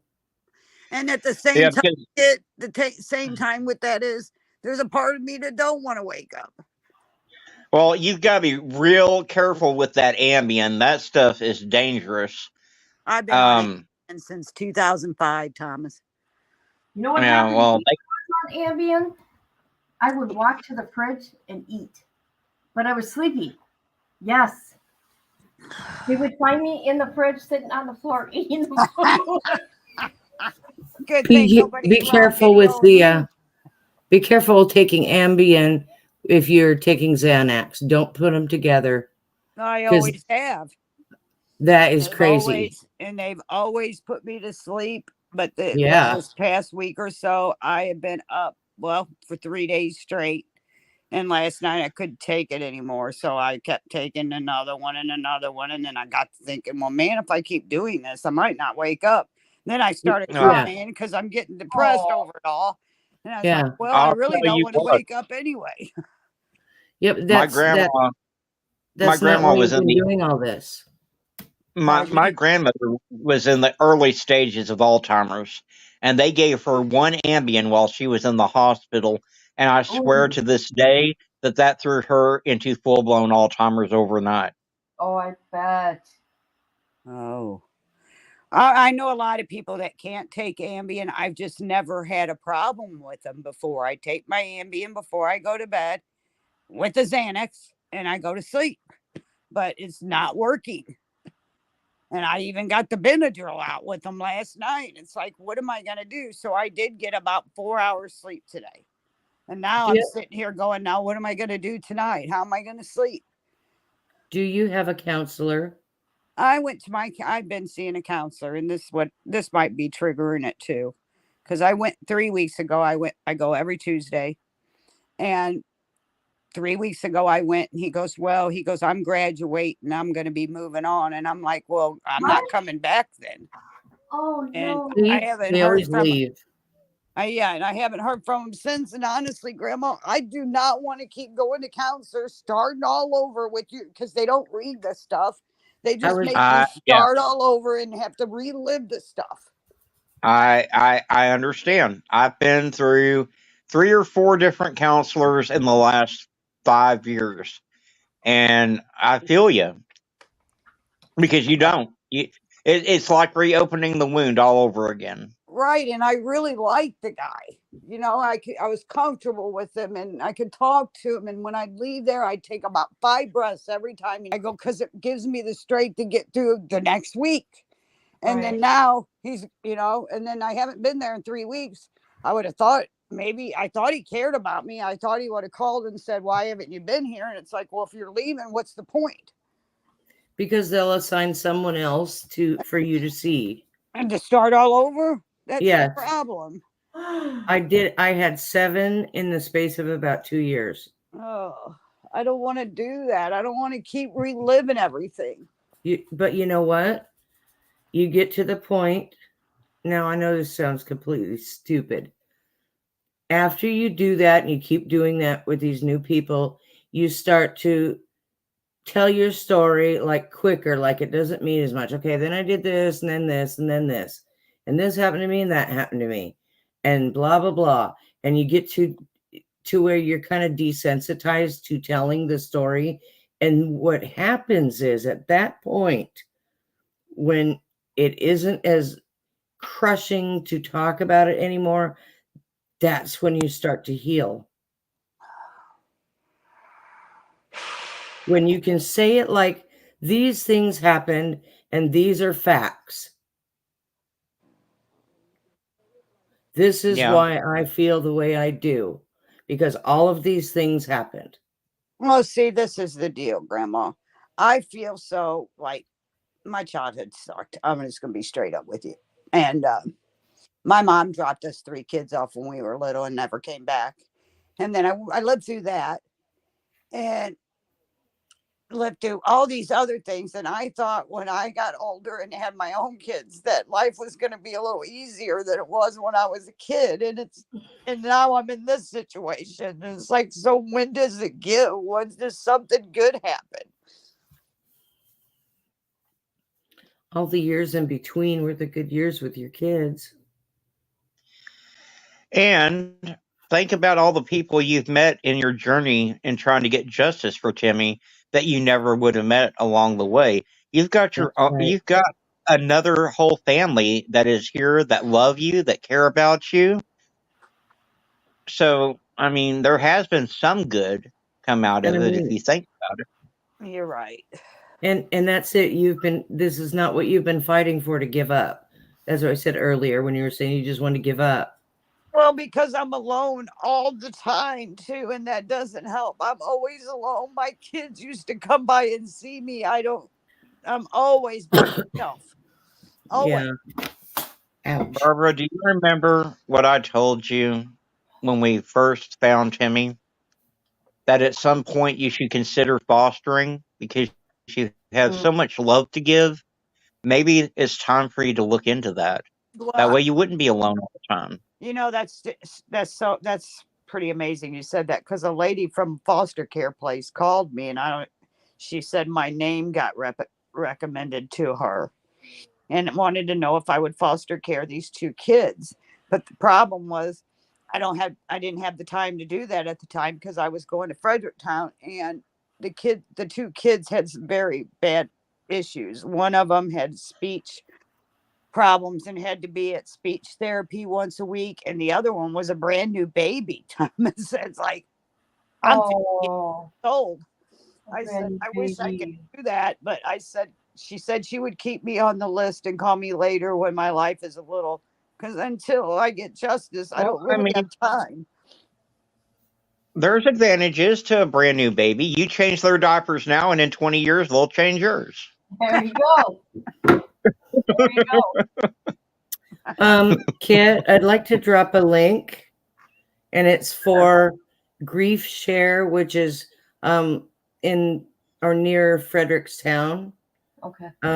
I used to work at my church office, and we had a Grief Share group, and I went to that because I was still in trauma, and I went to that, and they have a lot of skills and resources to help. That's a great place to start. It is not like it's usually done by a church, so there usually isn't any fee involved, but you just show up when you can. If that's every week, great, or however, every other week, whatever they decide to do. But it is really, really a good program. And I wouldn't tell you that if I didn't believe it. Right. Grandma, I went to one of those things for parents of children that have lost, or parents that have lost their children of overdose. And I was going to those classes before this happened to Timmy, and it was healing. It was helping. It was sad because you would not believe how many parents were there that lost their kids from fentanyl. Well, but this is in general. This is grief support. Yeah, so it'll help you with both of your children that you've lost. Absolutely, this is through that Wilson Funeral Home. And you can go on their website on this link, and it will take you to the grief support page. And if you scroll down, you'll see this like gold colored like insignia thing for Grief Share, and it's really there. It is. Do they have another office that is not in Fredericktown? Because she don't live out there. No, I live down by Jefferson City, so Fredericktown be too far. Okay, Although, but this is. Although, wait a minute, I'm getting ready to go back to Fredericktown, you guys. As soon as the weather changes, I'm going back to Fredericktown and sitting at that courthouse. I don't care what they say. Well, I just looked in that area, but there will be Grief Share in other areas. You can Google Grief Share and then put in your area. Oh, no. Hey, Miss Barbara, you don't want to contact this place. Why? Is there somebody there that's bad? Yes, the Wilsons. It hit me. Well, they're the funeral home people. Yes, no, I've talked about this funeral home before out there. Oh. Yeah, we don't want that. Nope, absolutely not. But find Grief Share in your area. I will. It's a good program. I got to do something. But, I'll be honest. It did help when I was going to Fredericktown on a regular basis because it kept me fighting and something to do. This sitting around with all this rain and this weather has gotten overwhelming to me. Yeah. So I can't go there now because my signs will get destroyed by the rain. So I'm going to go back there when the rain stops. Because I'm not going to go away from sitting at that courthouse. I'm just not. Oh my gosh. I mean, honestly, I don't know how to not. Well, something else that you could channel some of that energy into when you can't get out to Fredericktown or whatever. Have you ever considered starting your own YouTube channel to help some of these? People love her. I know, but I love you guys. So we can hang out on your channel. Yes. Have a big old party there. I just get on yours and share because I love you guys. Well, I love you too. And like I said to Karen, Missouri families, don't give up on me. I haven't forgotten about you guys. I got a lot of dark stuff going on. I know, and I knew that. I've been praying for you. Well, and it's starting to spread, the awareness is, because there's a lot of other creators hopping on the train and starting to cover these families' issues. Yeah. Well, and it's so unfair because they treat you so badly and then they go on with their lives. I'll be honest. I am so angry that Caleb and his girlfriend Amber get to wake up every single day with their kids. And the years are going by and their kids are getting older. And I'm sitting here being punished is what it feels like. It feels like I'm being tortured and punished because they won't do nothing. Well, I will say this. Karma is a bitch. And if the law doesn't get them, karma will. And if they think I forgot about them, oh no, I haven't. I've been watching you motherfuckers dogging me in my comments. I've been watching. and I'll be calling all of you out. Okay, carry on. For real. People don't think I'm paying attention. Yes, I am. I'm sorry, you guys. It's just this past few weeks has been so hard. And I don't want to burden you. Kid, I love you. You know I do. But I don't want to burden Barbara, my problems. you guys got a you lot. are never ever a burden to any of us. Oh. We are all here for you. You've got my number. You probably have Kit's number too, and you know that we are here for you anytime you need to talk. You need to just come in chat because I've just been doing trials. Have you noticed that? Just trials. Because I haven't been able to put my mind into researching, but I finally did one yesterday and I was pretty proud of myself. But anyways. You did a good job. I saw it. You come in chat, okay? And say, link, bitch. Give me the link, bitch. I'll be like, okay. Well, and then the last few days I have stayed off of pretty much everything just because I thought maybe that was why it was. Yeah.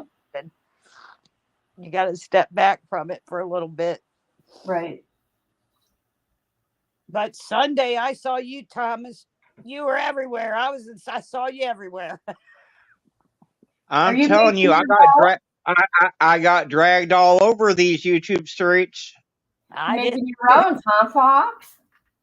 I'd get on one of my, hey, Thomas, you're here too? I just got off the other one you were on. That was Sunday. You were all over the place because I was with you. I know. He has some good insights, like always, just like Grandma. I'm telling you. I see Miss Barbara here and there too, and Arctic Fox and Kit. You people very rarely see me. If you see me come in the chat, say hi, and then I leave. Yep, I've seen you. But that's not intentional. Yeah. Well, I'm still alive. I'm here. Okay. Sometimes it's probably unhealthy to do that because I was getting to the point where I was on 2-3 podcasts a day. Oh, wow. And you listen, I made it a full-time job. And then you listen to the stories, and some of the stories you hear, that takes away some of the hope when you hear some of these families fighting for years and years and years. It's like, is that what my life's going to be? No, this is the season, remember? Yeah. This is the season. And I heard Karen say she feels like she's fighting alone, but in a way, I understand her feelings because you have, in the beginning, you have, it's not YouTubers, you guys, it's other people that's involved in these cases that say they're going to be there and they're going to be there the whole time to help you. And then they're all gone and you're alone. Okay. Well, in the beginning of Timmy's case, you didn't have anyone really. When I first came to Timmy's case, no one was talking about his case. Not the local news, no one. Just you. I just believe that you are a prayer answer because I don't even know where you come from. I don't even know where you come from. And you were there. And it's like, where'd this guy come from? But I love him. And you covered Timmy's case amazing. I don't know how. And then Bob Miller got involved from the Lawless Files because of you, Thomas. Jimmy. Well, I'm just glad I was happy to help. Is this Jimmy? Is it Get a Look-See? Yep. Yep, it's Jimmy getting a look-see. Oh. I was trying to look at the picture. It's so tiny, but I thought I recognized the name to be Jimmy. It's Jimmy trying to get a look-see with his hand up. Oh. Hi, Jimmy. Been forever. Sorry, I'm feeding my face. Quite frankly, I'm shocked that the Lawless Files even knew who the hell I was at that time. I was still a pretty small channel, so. Well, I didn't know him either, but Bob Miller has been very good to me. But you were the very first person. Like I said, I was sitting here and you got a hold of me. It's like, how'd that happen? I didn't know that happened. So I just like, that has to be a prayer answered. Hi, Jimmy. Yeah, he changed his name to get a look-see because that's what he always says. Let's go get a look-see. Well, I had just seen your post in one of the Facebook groups that I followed, and I saw your story, and I was like, I've got to do something to try to get this case some coverage. And so that's why I reached out to you, and it just unfolded from there. Yeah, it went everywhere. And then the people down there started, remember, they started making their remarks. I'm going to Did say. they come and attack you in your comments? Those big Well, bullies. I know I'm on some watch lists in Fredericktown to this day, so. Oh, yeah, because they were telling me that you were putting out the wrong information. I go, no, he's not, because I'm talking to him. You guys want people to think that he's putting out wrong information because they're involved. They can't get around that shit with me either because everything's public information, motherfuckers. I know, and you're so Well, good. and then they would start deleting comments from their Facebooks. They would delete posts from their Facebook and everything else, which with them being a law enforcement agency, it's technically illegal for them to do, but. Well, on May 1st, there was a senator that was in Fredericktown, which kind of shocked me. I didn't get the memo until the day after. It was May 1st. He was in Fredericktown. Do you honestly, you guys know me well enough to know now. If I'd have known that, you think I would? You would have been there. You would have been there. Yeah, I would have been there. Yeah. They put this stuff out late, so you miss it. Well, of course they do.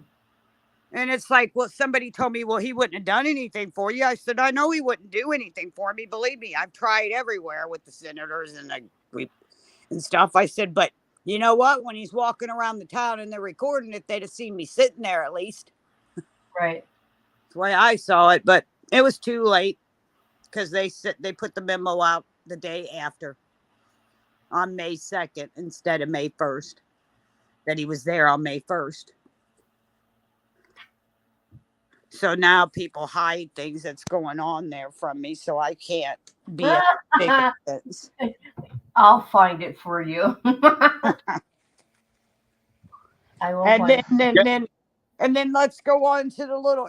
I see. We know you covered. You guys you both covered that Harmony case. Well, they got that 4-year-old that got killed there in Fredericktown. They're trying to hide. I got a message. I got a message on Messenger, somebody telling me I needed to take it down because it's blotching an investigation. What investigation? Yeah, we already know after me. Her crew's coming after me, and they're in for a surprise because you know what? I'm going to expose them all, and I'm going to put out all the information I can for this baby. Not for you, for the baby. Right. And then they told me, well, you guys, that they've already arrested the guy. So what if they arrest the guy? The two people that are involved in it are all associated with the druggers there. So it's all intertwined. They were both, it was posted. They were both on Not drugs. only that, but they gave the two pieces of shit bond, which they never should have had any bond. Nope. Right. So why are they not talking about this little boy that got killed? Because, Feddertown thinks they got to keep everything hush hush. Well, how did they get away with that, kid? Can you explain that to me? No, I can't. I don't understand it. What I do know, they're such a tiny little town, and they're acting like the state of Idaho, where they think everything's got to be under seal. Now, I've seen something they were trying to do, and it was bullshit. And they wanted to seal everything, and then the reasons were because personal information could be on these documents. No, there wasn't any kind of personal information on those dockets. Liars. But the reasons that they were giving the judge, it blew me away. It blew me away. So they want to try this case, not publicly, which that baby deserves it. Okay. Right. And then you know my friend that passed away, right? I told you about. Well, they're saying suicide. The family wants to believe that, so I don't want to say too much. Yeah. But she was the one that reported and got charges against her because of that little baby before the baby died. Really? Yeah. That's what her charges were from, Kit. Because she reported it and was trying to save that baby. Because she knew what was going on there. And now she's gone. And I can't go, but, I got my opinion, but I can't go against what the family wants to believe. Yeah, I'm just going to keep my mouth shut on that. I mean, there's evidence otherwise, but hey. Yeah. I won't do anything about it until they put whatever. Yes, Can't. absolutely. And then from there, yeah. But the sad thing is, all of her friends, all of us friends of hers, know that what she told us, but nobody asked us. She told us straight up, if something happened to her, she didn't do it. Right? I mean, I can say that because she said it to me too.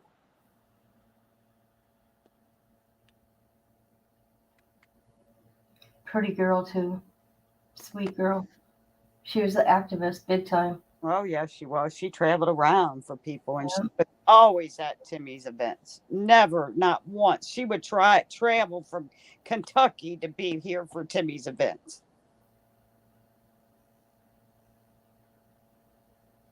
I don't know. Thank you. I'm glad you had this tonight because I saw it and it's like, man, I listened to it. It's like, man, I need help because been struggling today bad. Yeah, we started at what, 9 o'clock?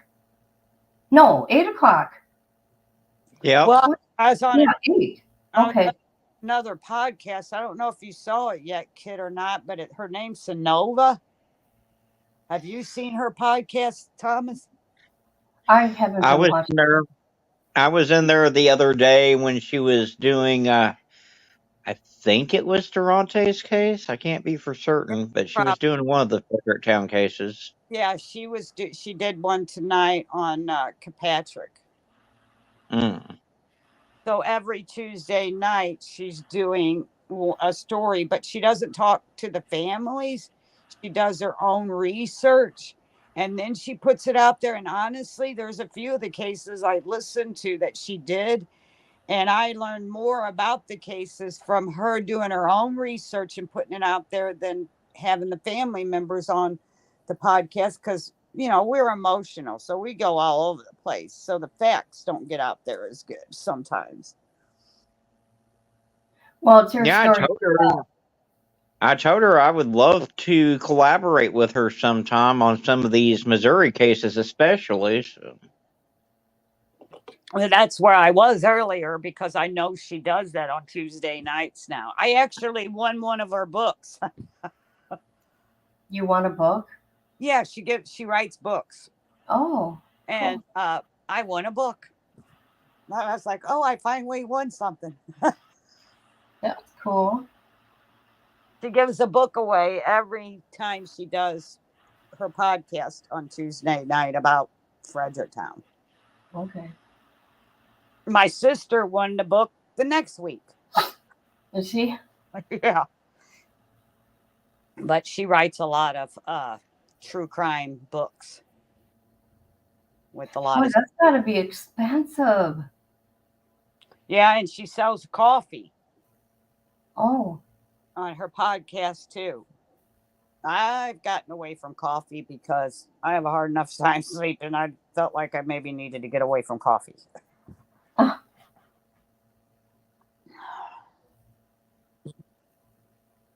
But yeah, maybe a lot of this is just like I said, I haven't seen the counselor in 3 weeks and a lot of memories this past couple weeks, and maybe that's in my head and that's why my brain don't want to shut down. I don't know. Yeah, that's tough. Feeling pretty defeated, Kit. Well, I mean, and this month is a tough month for you. So, I mean, it stands to reason that you would be going through a struggle this month of all months. And that's why you need to lean on the people that are here for you. Well, just like Kit and myself and so many others that want to help you through the rough times. I know, but you guys got your problems too, and I don't want to burden you with mine. But I'll be honest, I miss my kids so bad sometimes, and today's been so hard. Well, I'm already more nuts than a can of peanuts, Barbara, so listening to your problems isn't going to make me any worse. Well, should I send you the money that I have to pay the counselor?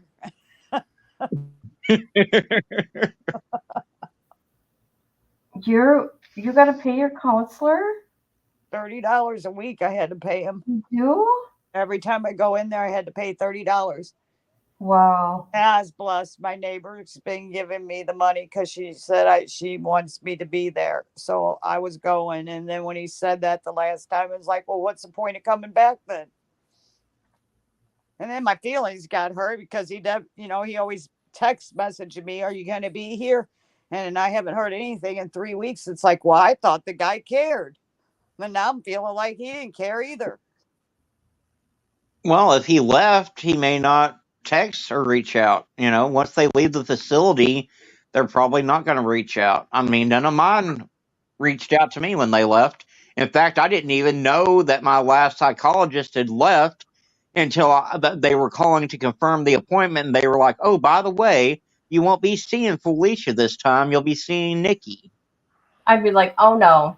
No. I picked my own therapist. I did, Kid, and I think he's still there. He's not gone yet, but he told me I just gonna let you know I'm gonna be leaving, and we're gonna have. And I looked at him, and I said, well, if you're leaving, I'm leaving. I'm not coming back here. And he goes, no, I'm not leaving right away, but we need to start preparing you for that. And Right. I got offended, and I ain't been back. I got offended. Oh, that's funny. Like, well, if you're leaving, if worst comes to worst, there's always the telehealth shrinks that you can reach out to too if you need someone to talk to. Thomas, I think I'm going to become a shrink. Are you? Yeah, why not? What kind? Adolescence? What? It depends on where I'm at, Kit. Okay. So if I'm in Fredericktown, it might be a whole different kind of. That's a whole new ball game over there, man. Thank you for making me laugh.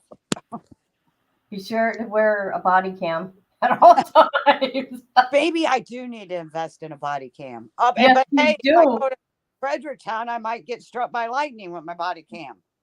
Yeah. Only if you're standing next to the 911 recording equipment. Right. Yeah. And the thing is with that, Thomas, is when I did the sunshine law for that body cam that they had me on, and they let me know I was on their body cam. I'd be like, good. Yeah, I was grateful. And then when I went to try to get that body cam, lightning struck again. I'm like, are you kidding me? They are a joke out there, man.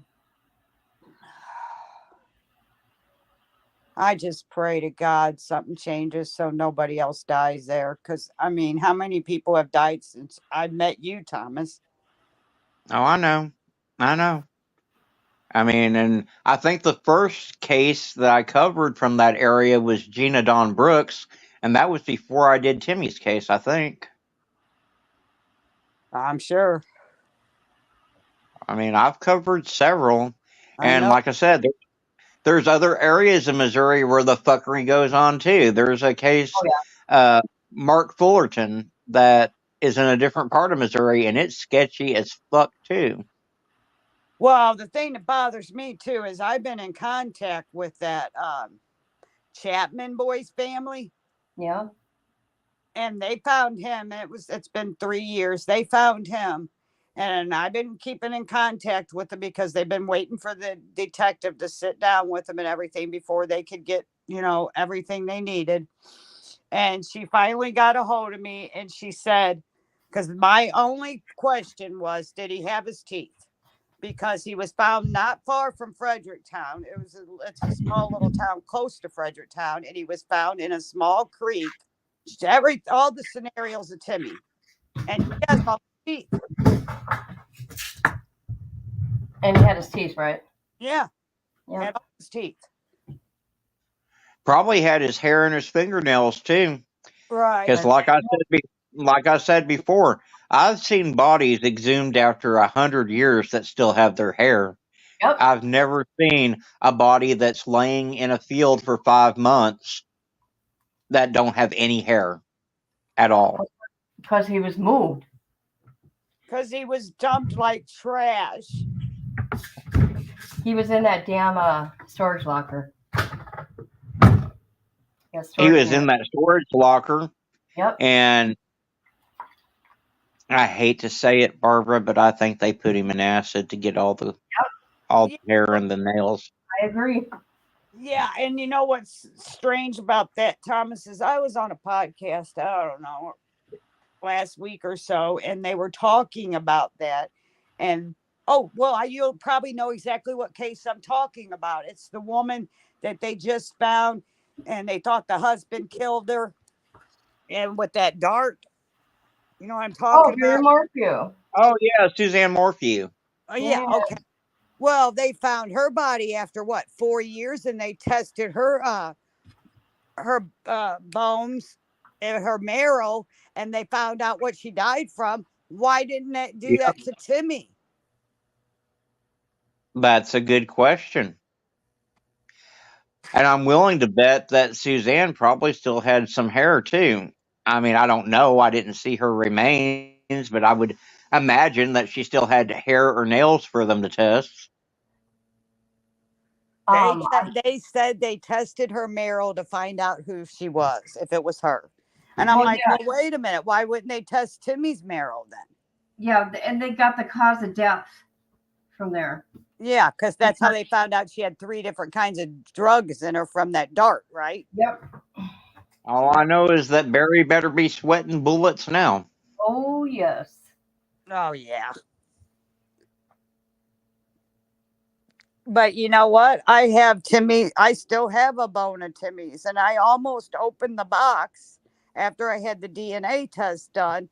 But I thought something told me not to touch the box, not open it or nothing. So I still have the box here with the bone in it. So why won't they do something? They're not going to do anything. They're not going to. Jeff Johnson's closed it. It's over with. And I'm just. No, they're not going to do anything. That's why they still haven't tried to get any of the phone records or determine who did that Facebook check-in or anything else. Well, and then when I talked to him about when they said, well, there's no damage to his bones. I said, well, what about a stabbing? If somebody gets stabbed, it doesn't show in their bones. So why don't you check his clothes for blood? They didn't do that I know of. No damage, my ass. His permanent retainer was gone. One of his teeth was knocked out. And when I look at the side of his skull, it looks like he took a blow to the side of the skull. His jaw was completely out of line. Right. But that's normal, they told me. And that I need to, there's nothing I can do, and that I just need to move on. But then when I looked at the top of the roof of his mouth with a hole in it and a tooth gone, and then I went back to the corner, the big coroner's report that I finally got. There's nowhere in that coroner's report that says that his tooth was out. Now they took pictures of every bone they found, and I got all of that, but there's no picture of just the tooth. But they don't mention it. They don't say anything about it. And then the tooth is magically back. Well, and they treated his body with complete disregard, and they didn't show any compassion. When they had it at the funeral home, they didn't even lay it out. They had it almost like a stack of bones. Yes. Yeah, I craziness. Yeah, because you're the one that told me to do that, Thomas. So I did it. I don't know why I did it, but I did it on my birthday.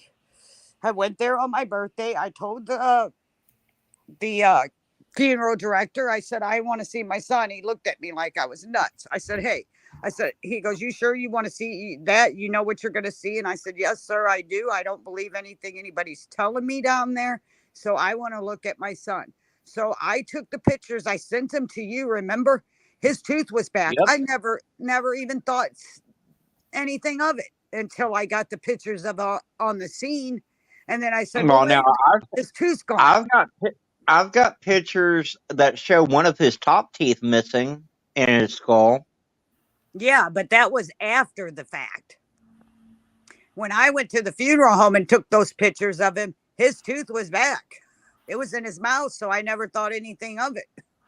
Until later, I got the pictures of on the scene, and that's when you can see the tooth is gone. Okay, Grandma, I love you. Well, then when I brought that to the prosecuting attorney, he tells me, well, they might have had to do some kind of constructed, something about doing construction to make sure there's no crime committed. Well, if you have to do any kind of construction on his mouth, wouldn't there be a crime committed? Or am I an idiot?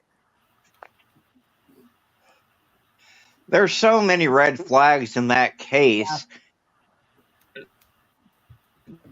And they never went and checked to see. In Timmy's case, it just doesn't make any sense why they're not examining it. I mean, Jesus Christ, you've got the retainer missing, you've got a tooth missing, you've got just all kinds of red flags. And they're trying to say that he just overdosed and fell asleep in that dry bed creek. And then you got the fact that he's 500 yards away from where he placed the 911 call, but yet it took them 5 months to find him. Right. And then this podcast is about mental illness, and they wonder why you feel like you're losing your dang mind. It'll cause mental illness. Right. It's been bad these 2 weeks. This rain and just being stuck here. It's been mentally draining. Well, the rain and the dreary weather isn't doing any wonders for anyone's health, mental anyway. We had tornadoes last night. Our sirens apparently went off in the middle of the night. I didn't hear them go off. And then they said that tomorrow we're supposed to have a whole new round moving in. Oh, I'll boy. be here too, Grandma. They did that here too, and I went out and sat on the porch. I heard I know it sounds crazy, but I heard the tornado warnings go off and went and sat on my porch. That's not crazy. I do the same thing. Like, hey, if you're gonna take me, take me. Right.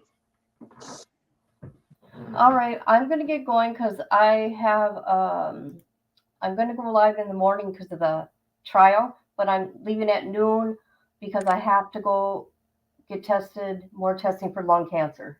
So tomorrow's a huge day. Well, I'm gonna be busy tomorrow too. I gotta take my mom to the eye doctor in the morning, and then I've got to go have my surgery done on my shoulder in the afternoon.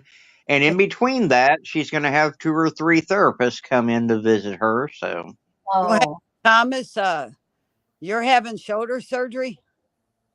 yeah, I've got to have a skin cancer cut out of my shoulder.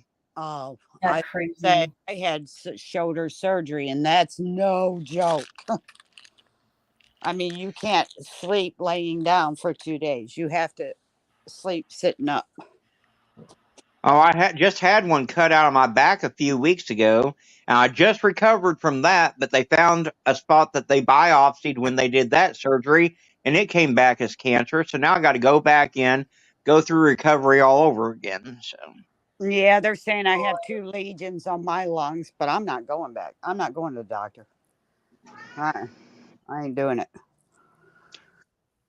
Smoking some weed. That kills cancer a lot of times too. Well, I'm going to the shop tomorrow when they open. to do something to sleep. Miss We're Barbara? gonna be seeing a whole new. We're gonna be seeing a whole new side of Barbara. She's gonna be coming on. She's gonna be coming on panels higher than Willie Nelson at Woodstock. Yeah. Well, Can kid, I wish you the best, and I'll be praying for you and your family, and you too, Thomas.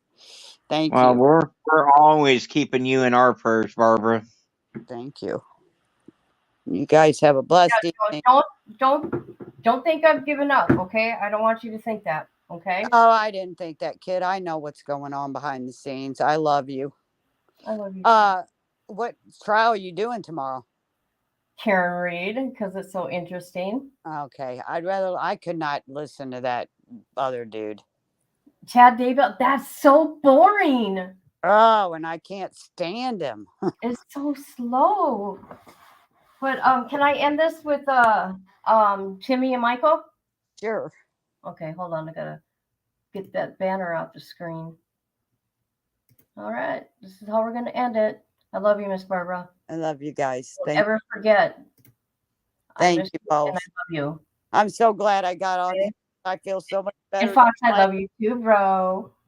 Love you too, kid. Love you too, Barbara. Love you guys. Our hearts beat to the city streets. We began to feel the fire. We rise like tall buildings as the chemicals that take us higher. The night's young and it's just begun as she puts her hand in mine. We wanna chase the night, wanna dance to the light, pull the stars from the sky, just two hearts running wild. Never sleep, never stop, as we shout from the top. We're gonna be two hearts running wild.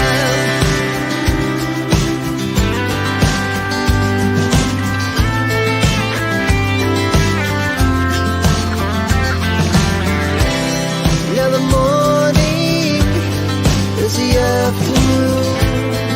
We lay awake in bed.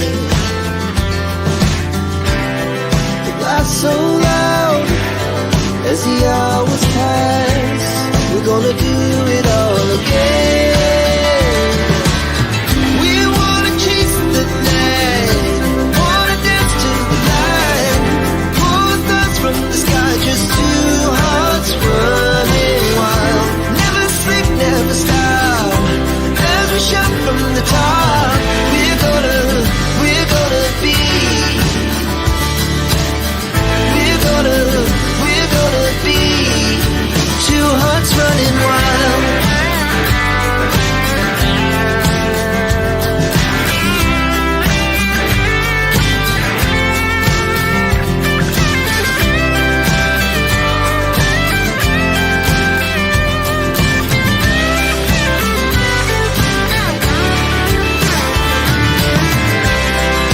Moonlight, summer sky, it was the best we ever had. And we'll stay